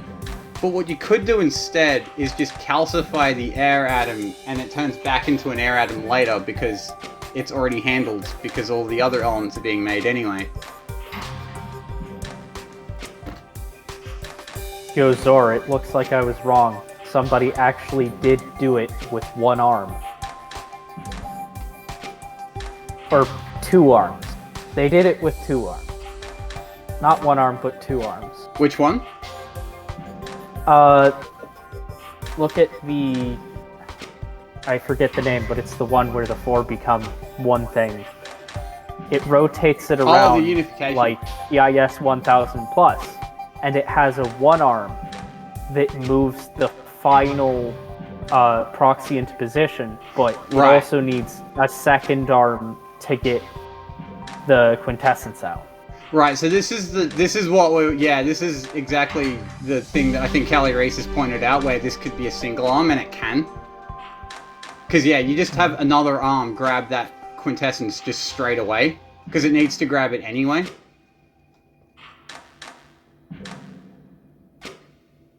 Yeah. I'm not sure if it's entirely simplified into 1 arm. I think this counts as simplifying it into 2 arms, but 2 is still less than 6. So yeah. I think it is just a 1 arm, but yeah.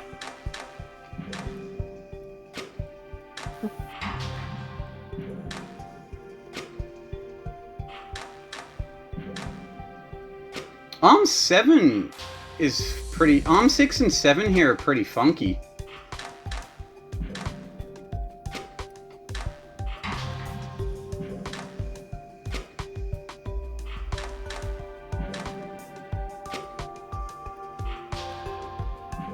Those arms would be... Those arms would be perfectly set up for clockwork instructions. Yeah, actually, that's clockwork instructions tech. Because I think you could just, like... I will tinker with this, because I think it's an easy tinker. You could just do that and save 10 gold. That'll just work. But this is clockwork tech. Because, yeah, you don't need to rotate back the other way.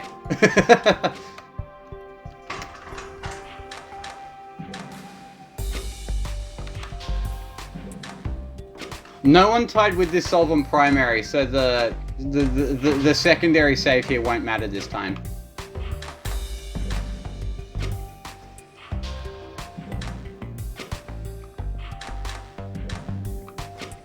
But as Biggie mentions, it does build in halves. Crying face emoji, crying face emoji.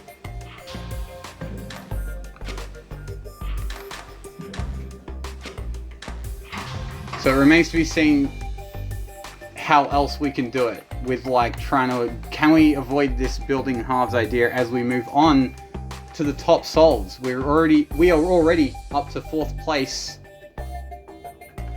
coming in at 24 instructions. We have Team Fiesta Land.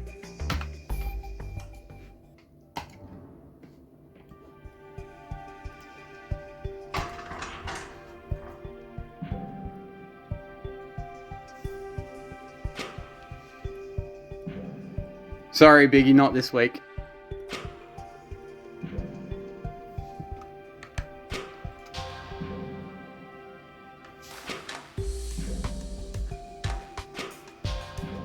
Alright, so identical Magical idea. is an apt description. What was the magical biome?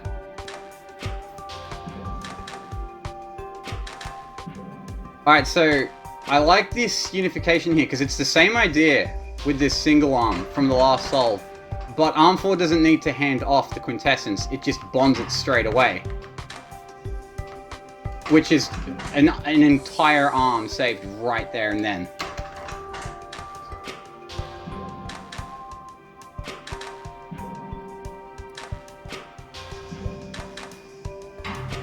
Also, shout out to arm 7, that is a really cool arm.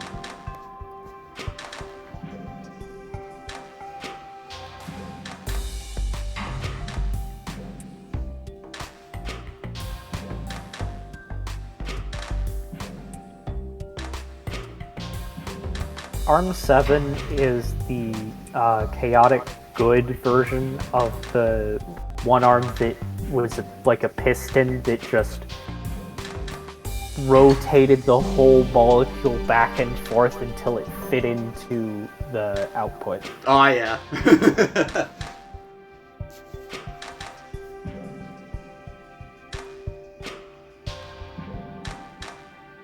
TI as a metric is chaotic good. Or maybe it's more like chaotic neutral, but yeah.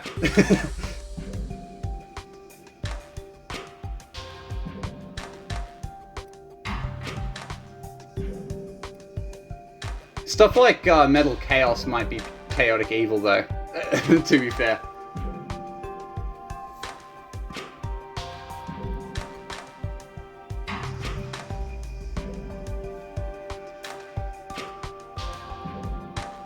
So Kelly Reese is asking, why is the Burlo where it is instead of on the hex arm?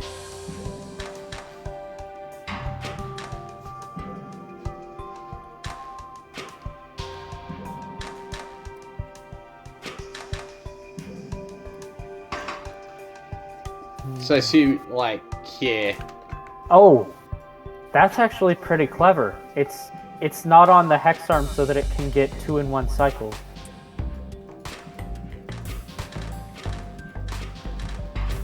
In fact, doing it this way, you don't actually need this. So yeah, doing that just straight up saves an entire duplicator. Yeah, that's a good catch. You actually don't need the second duplicator if you do it like that. Interesting.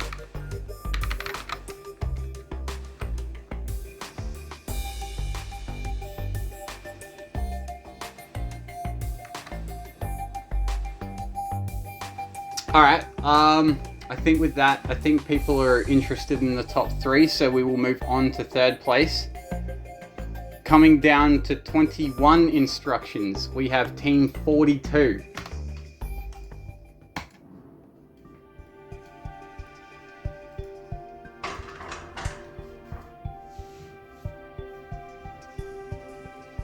Alright, so remarkably similar start here with the unification glyph. Except there is a cheeky handoff here with arm 4, which I quite like. And it'll be the same thing with arm 5. Oh no, arm 3, actually. Nice.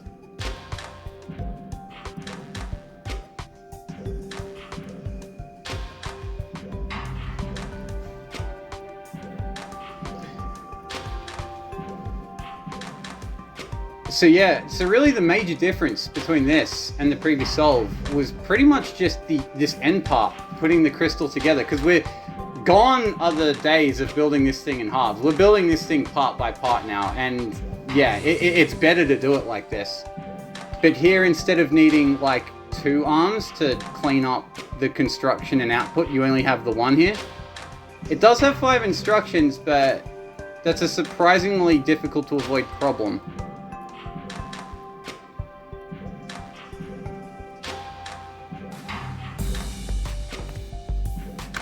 And in fact, I think I can go ahead and reveal that the top 3 solves all got 21 instructions. So no one was able to get better than this on the instruction count. This is it. It comes down to secondaries.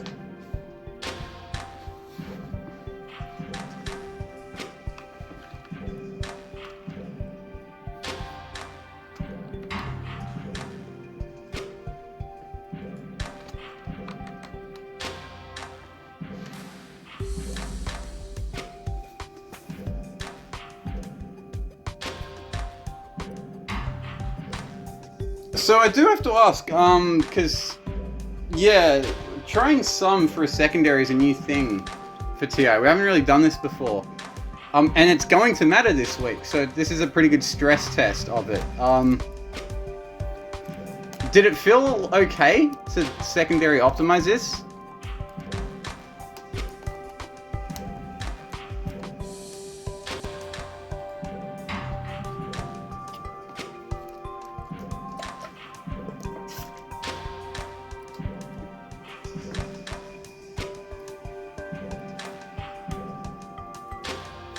I think this is another case where you could get away with a 1 arm instead of a hex arm.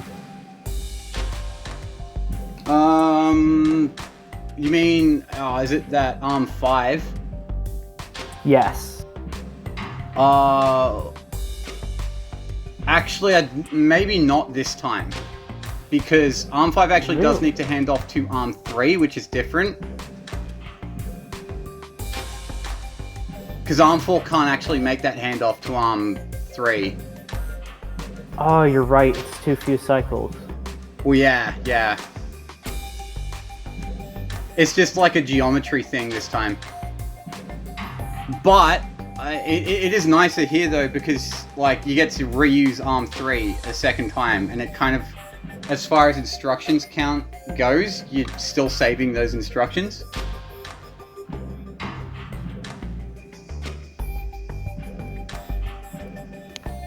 Yeah, Biggie mentions the strict timing with the bi-arm in the chat.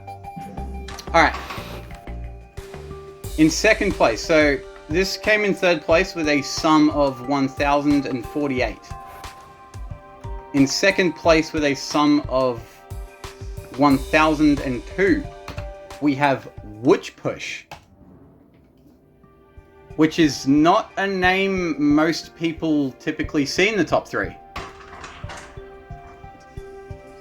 Well done, Witch Push.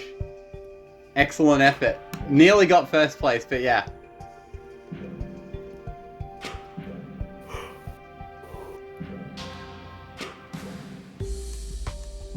Alright, so we're kind of converging on the ideas here. We're seeing the same quintessence thing. This is kind of the optimal-ish way to do the quintessence, I think. It's a nigh-canonical. It's a nigh-canonical solution. Ooh, that's not a word I'm accustomed to hearing. Really? No. Well, it just feels like... Oh, did you say canonical? Yes, canonical. Oh, okay, no, sorry. I thought you... I didn't hear that.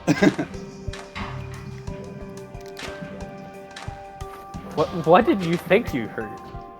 I heard, like, nigh-canonical. Thought it was like a super technical term that I'm just, like, too small-brained to understand. Nope. No. It's just 2 words. Sorry, mate.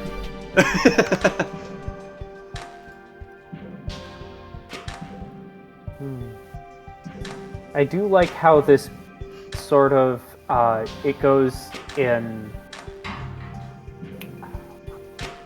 I know this is gonna sound really stupid, but it goes in cycles. But hear me out here. So, first you have just the base shape. Then you have the base shape attached to Quintessence. Then you have the base shape. And so it's cyclical. Right, yeah. So the Quintessence is pretty much just like handled, I guess you would say it's handled, it's like bonded conditionally. So this thing works with or without that Quintessence. Mm-hmm. Like if Quintessence wasn't there, this would still just build a crystal just without the Quintessence. Yeah.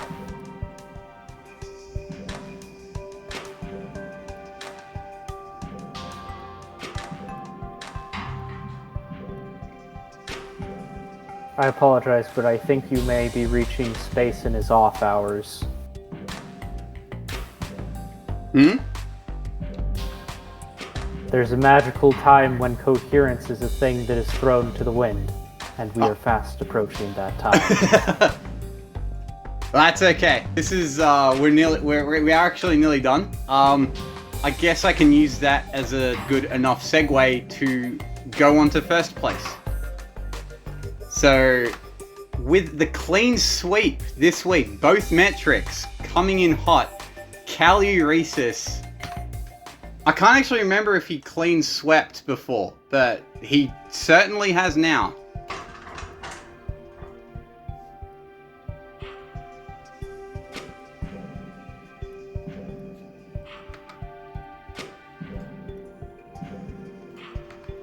I think this may be Clockwork Instructions. Oh, if it wasn't for Arm 7, it would be. Damn, it nearly was though, wasn't it? Well, Arm 2, I guess, but you can fix Arm 2.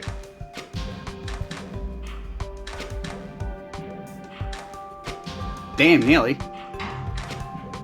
I reckon with the right puzzle, Clockwork Instructions would be like a actually pretty cool metric.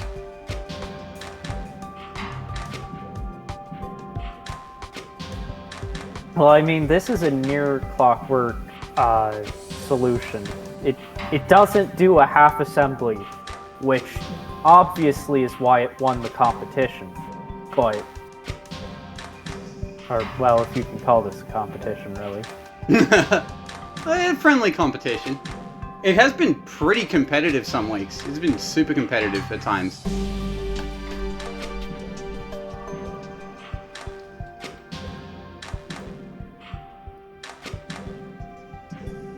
The saving, I think, so I know it is slightly, the area is about the same, it's slightly cheaper than I know the last one. I think it came down to cycles, again, funnily enough. Yeah, it was kind of pretty close in the end because of the tight constraints of the Quintessence building, so like all the top solves ended up using quite similar methods. So there wasn't like a lot of wiggle room, but I think it came down to cycles here. Caluresis is, I'm pretty sure it's the fastest. You know, you could actually make it clockwork by replacing 7 with a hex arm, I think. Oh no, it needs to spin anti-clockwise, I think. No, it spins the molecule anti-clockwise. It moves it over, then it spins it, then it moves back. But if there was no return, it would only be moving in one direction, I think. Oh, don't you want them all to move in the same direction though? Wouldn't it be moving clockwise? Oh yeah, that's why I thought it wasn't like, because like, yeah, I was thinking for the metric you make all the arms have to move clockwise, but yeah. Even without that pivot, Arm 7 kind of needs to move anti-clockwise, unfortunately. Unless there's a way to do it clockwise, which I don't see. The way I'm thinking of... Oh wait, oh no, you couldn't do that way because a hex arm would grab too many parts of the molecule. Yeah. Yeah, that's pretty. Yeah, it would You're rotate it right. too many times, I think. As well. Now, like, when it moves it over and then grabs and rotates, if it were a hex arm, it would grab the molecule in multiple places before it tried rotating. So, when I was looking at these solutions just before the stream, one thing that I was wondering was why you can't get under 21. Because the main way you would get under 21 is by, like, using an ARM7 equivalent that doesn't eat 5 instructions. That's the puzzle that where this ended up. I remember I did a fair amount of work on. It was one of the 2021 tournament puzzles that I went back to. It was Elemental Jill setting. That was the puzzle. And you had this same problem with, you had an ARM7 equivalent that just like resets everything and you need a pivot somewhere and it eats 5 instructions. I remember I played for hours, but there was like a workaround that I was able to use to avoid that. I'm not saying one exists for this puzzle, but it's something that, like, if I was a competitor and not a tournament host, I probably would have spent a lot of time looking for something like that to save that 21st instruction.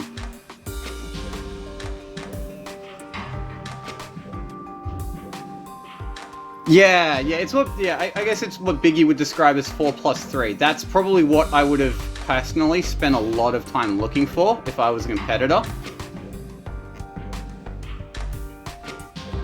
Yeah, I also noticed that Kelly Reese's which pushes nearly wax. Like, yeah, it was almost seeing that convinced me that you could get under 21 looking at it.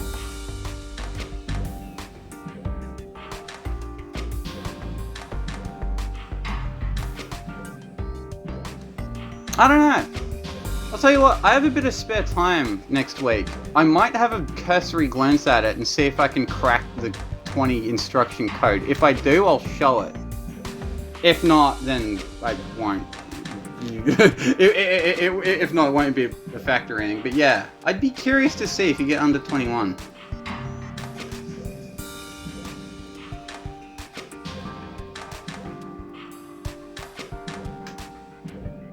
But the community at large was not able to figure it out, so I guess I have to leave it as an exercise to the viewer. But it is something I'm curious about. Okay. With that, we have our puzzle reveal for next week. Let me just download it real quick.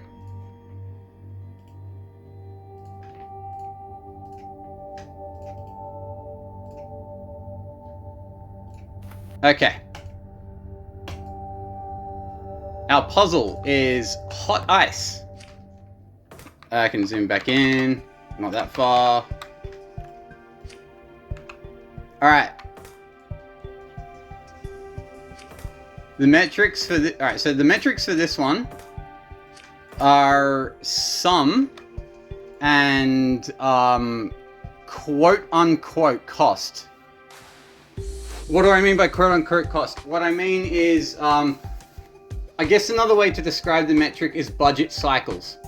So the idea is that cost is primary, but your budget is 100G. So anything at 100G or lower is min primary. To that end, the secondary is cycles. So in a way, you can think of it as a 100G budget cycles. But if you can't get it under 100G, you don't have to. We'll accept submissions anyway. And the other metric is sum.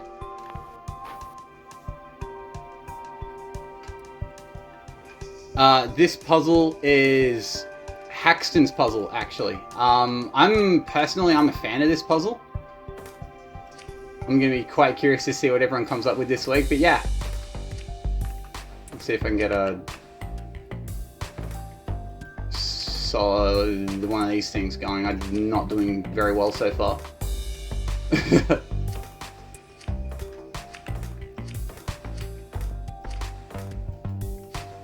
Alright.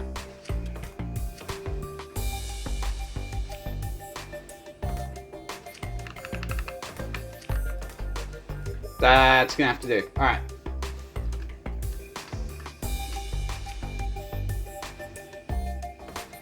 There we go, hot ice. Does a 90 still beat a 100? No. So, a 90 will not beat a 100. A 100 is considered min primary.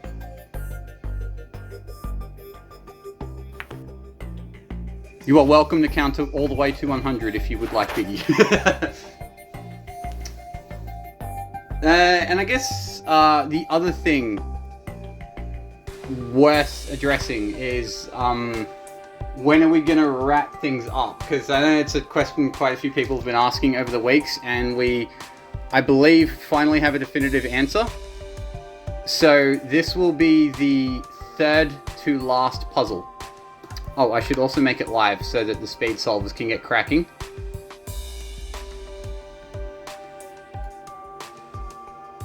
Alright, the puzzle should be live.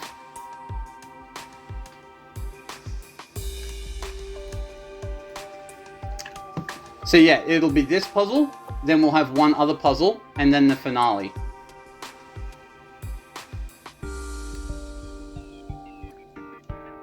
I appreciate your counting to 100, Biggie. The count would be proud of you.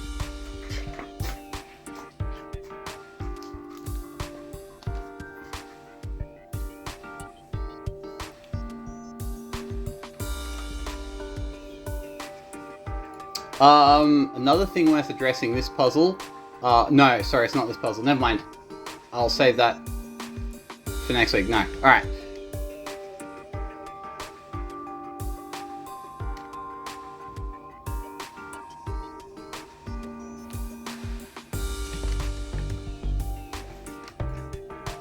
I'm a fan of this puzzle, looking forward to seeing what people can come up with.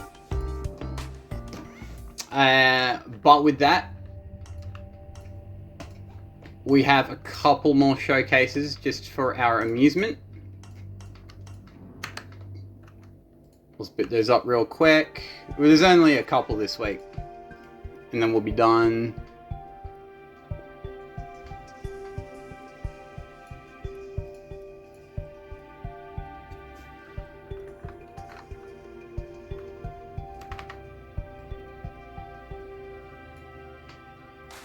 Alright, so this first one is,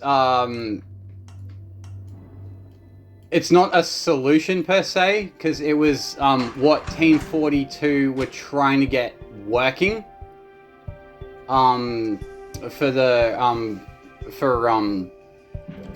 area metric. They nearly got it working, and they spent quite a bit of time on it. Would have been a 40 area solve, but unfortunately it was not to be.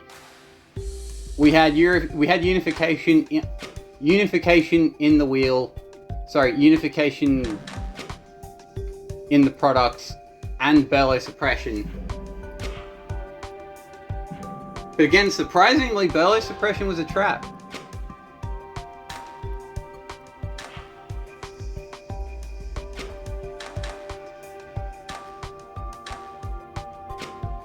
So I assume this won't be able to make a product quite. So alright, yeah, this is where it stops. So this is as far as they got. Would it have worked?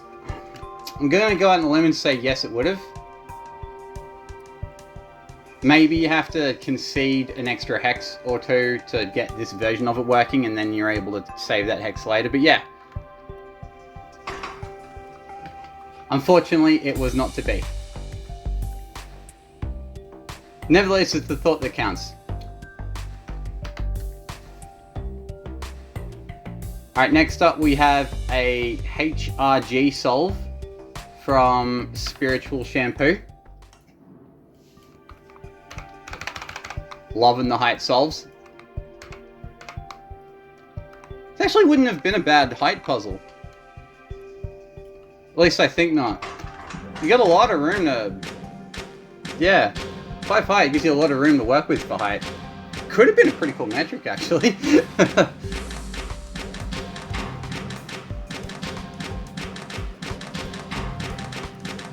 Now this is a creative way to stick it together. I really like this one. It does do it in halves, which is a demerit, but the fact that it just makes it into a line and then snips off the ones it needs, that gives it extra points in my book.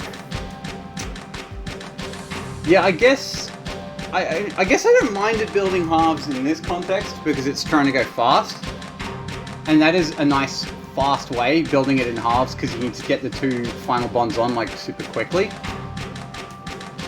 I really like yeah, these 4 arms here on the side. That's really cool.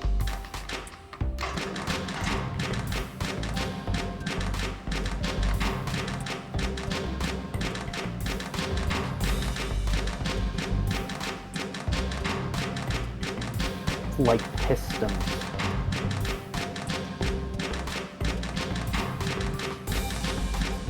I reckon if I was designing this as a height puzzle, I might have thrown in another region or 2. Well, I would have checked Spiritual Shampoo's puzzle, but like, yeah, if it was my puzzle and I was designing it for height, I probably would have tried throwing in another region.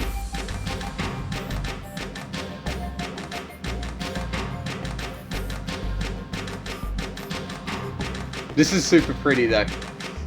It also fits perfectly on my screen, which I'm very happy about.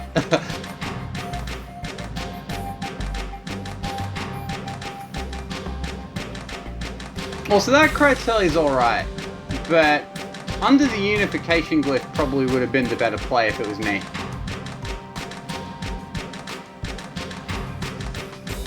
I don't know. I guess I'll leave that one open to interpretation. That's a subjective call. And for Quintessential Aerogel, to wrap it up, we have an AG solved by Cuckoo52. It did come out at 39 area, so it's not AG. And I think one of the 38 areas was cheaper, but nevertheless, this is a area showcase that works. I probably shouldn't bother zooming in that much.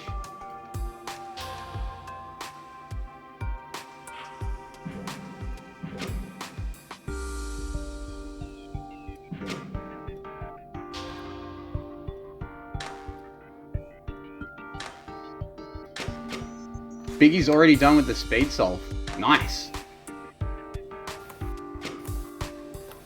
Yeah, I can confirm Biggie won speed solve. Welcome back, Biggie.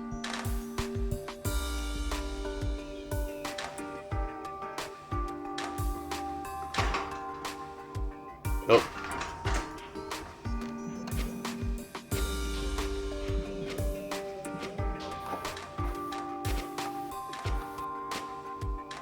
I must say, Arm 1 is... Actually, we're seeing a bit of the tech that Shadow Cluster used in his area solve.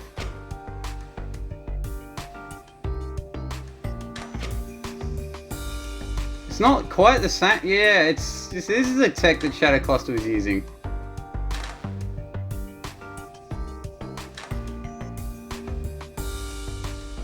This is incredibly similar to what Shadow Cluster came up with.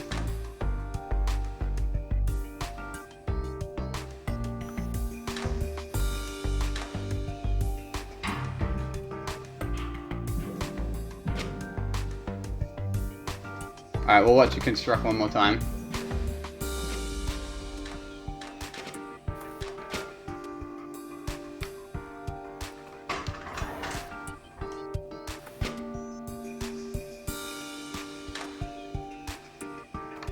Min +1, but the final pivot is different.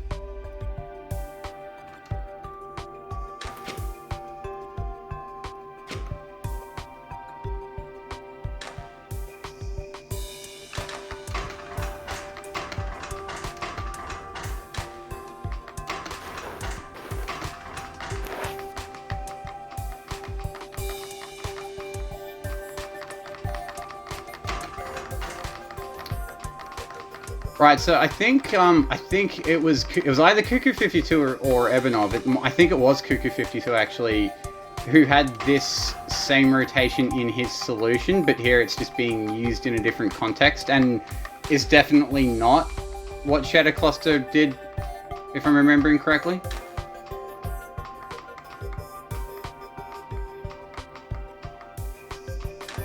That final pivot is very clutch, though. That's super nice.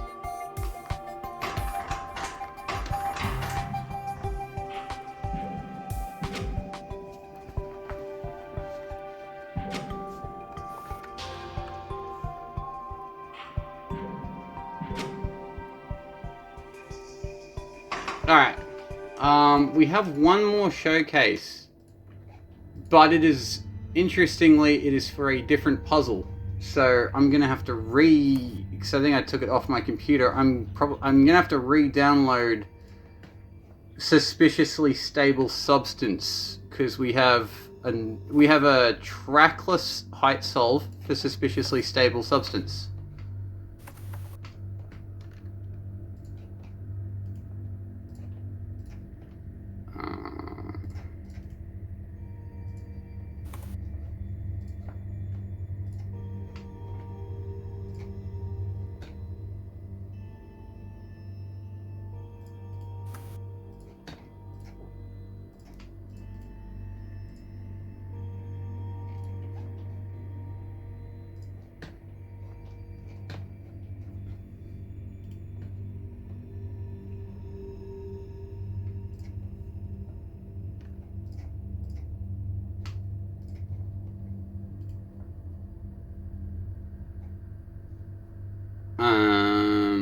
Alright, hopefully this works. That is indeed the hope.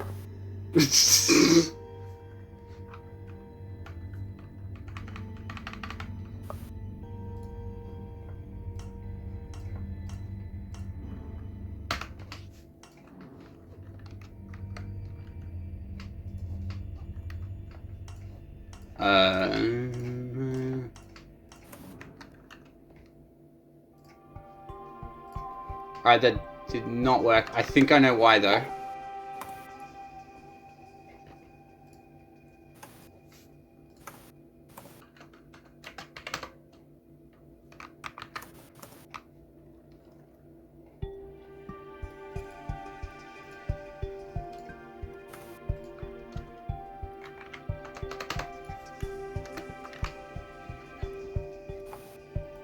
Sorry.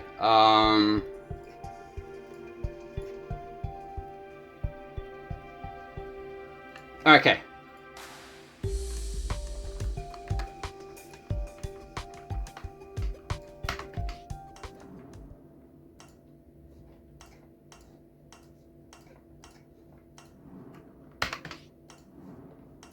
There it is. Okay, so, this comes from Spiritual Shampoo. It is trackless height cycles.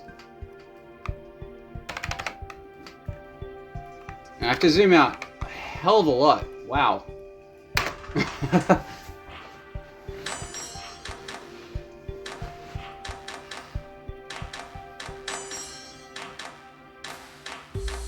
Oh yeah, apparently Madmaster has a faster trackless height solve, but it was never submitted. Yeah, you can just post the GIF later on.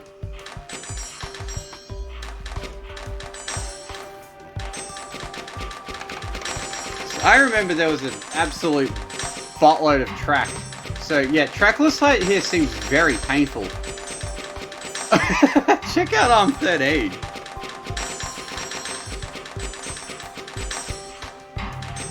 Yo, that is some tech.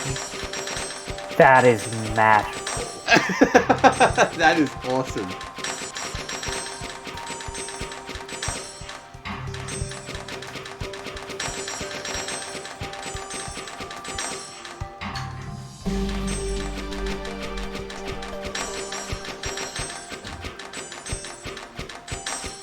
And it loops too. That's impressive, because you have to program this out all conditionally. And you're able to squeeze a waist chain at the top here, so this is really cool.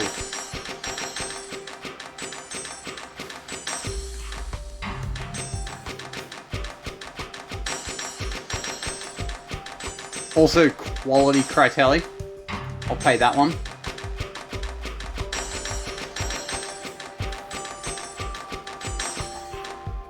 So apparently Madmaster says his trackle site solve is a derivative of this.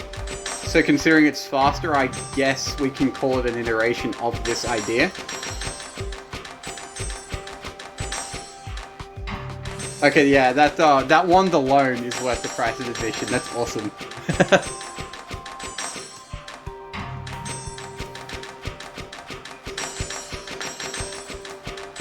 Ah, man, another suspiciously stable substance height. That was a bit of a blast from the past.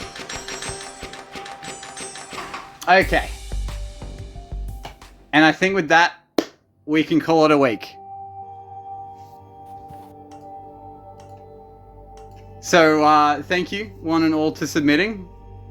I know this was a bit of a quiet week, but we do have pretty friendly metrics for hot ice. So, I'm hopeful we'll get a lot of interest in hot ice, because, yeah, it won't be hard to make solves for this one. And thank you to Spiritual Shampoo for submitting the puzzle. Puzzle creation and design is hard, because you kind of... It's different creating puzzles for like stuff like the weeklies or the tournament compared to just like workshop stuff, because workshop, I don't know, I always just try and design it to just be generally fun, but with like weeklies you have to design it with like a metric or two in mind, and those particular metrics have to be interesting. So it is technical, and I think we've got something pretty cool here. I really liked the area tech in particular for this puzzle. I thought it was a cool idea. So yeah, that wraps things up for this week. And next week will be Hot Ice. And I hope to see you there. Thank you very much for joining.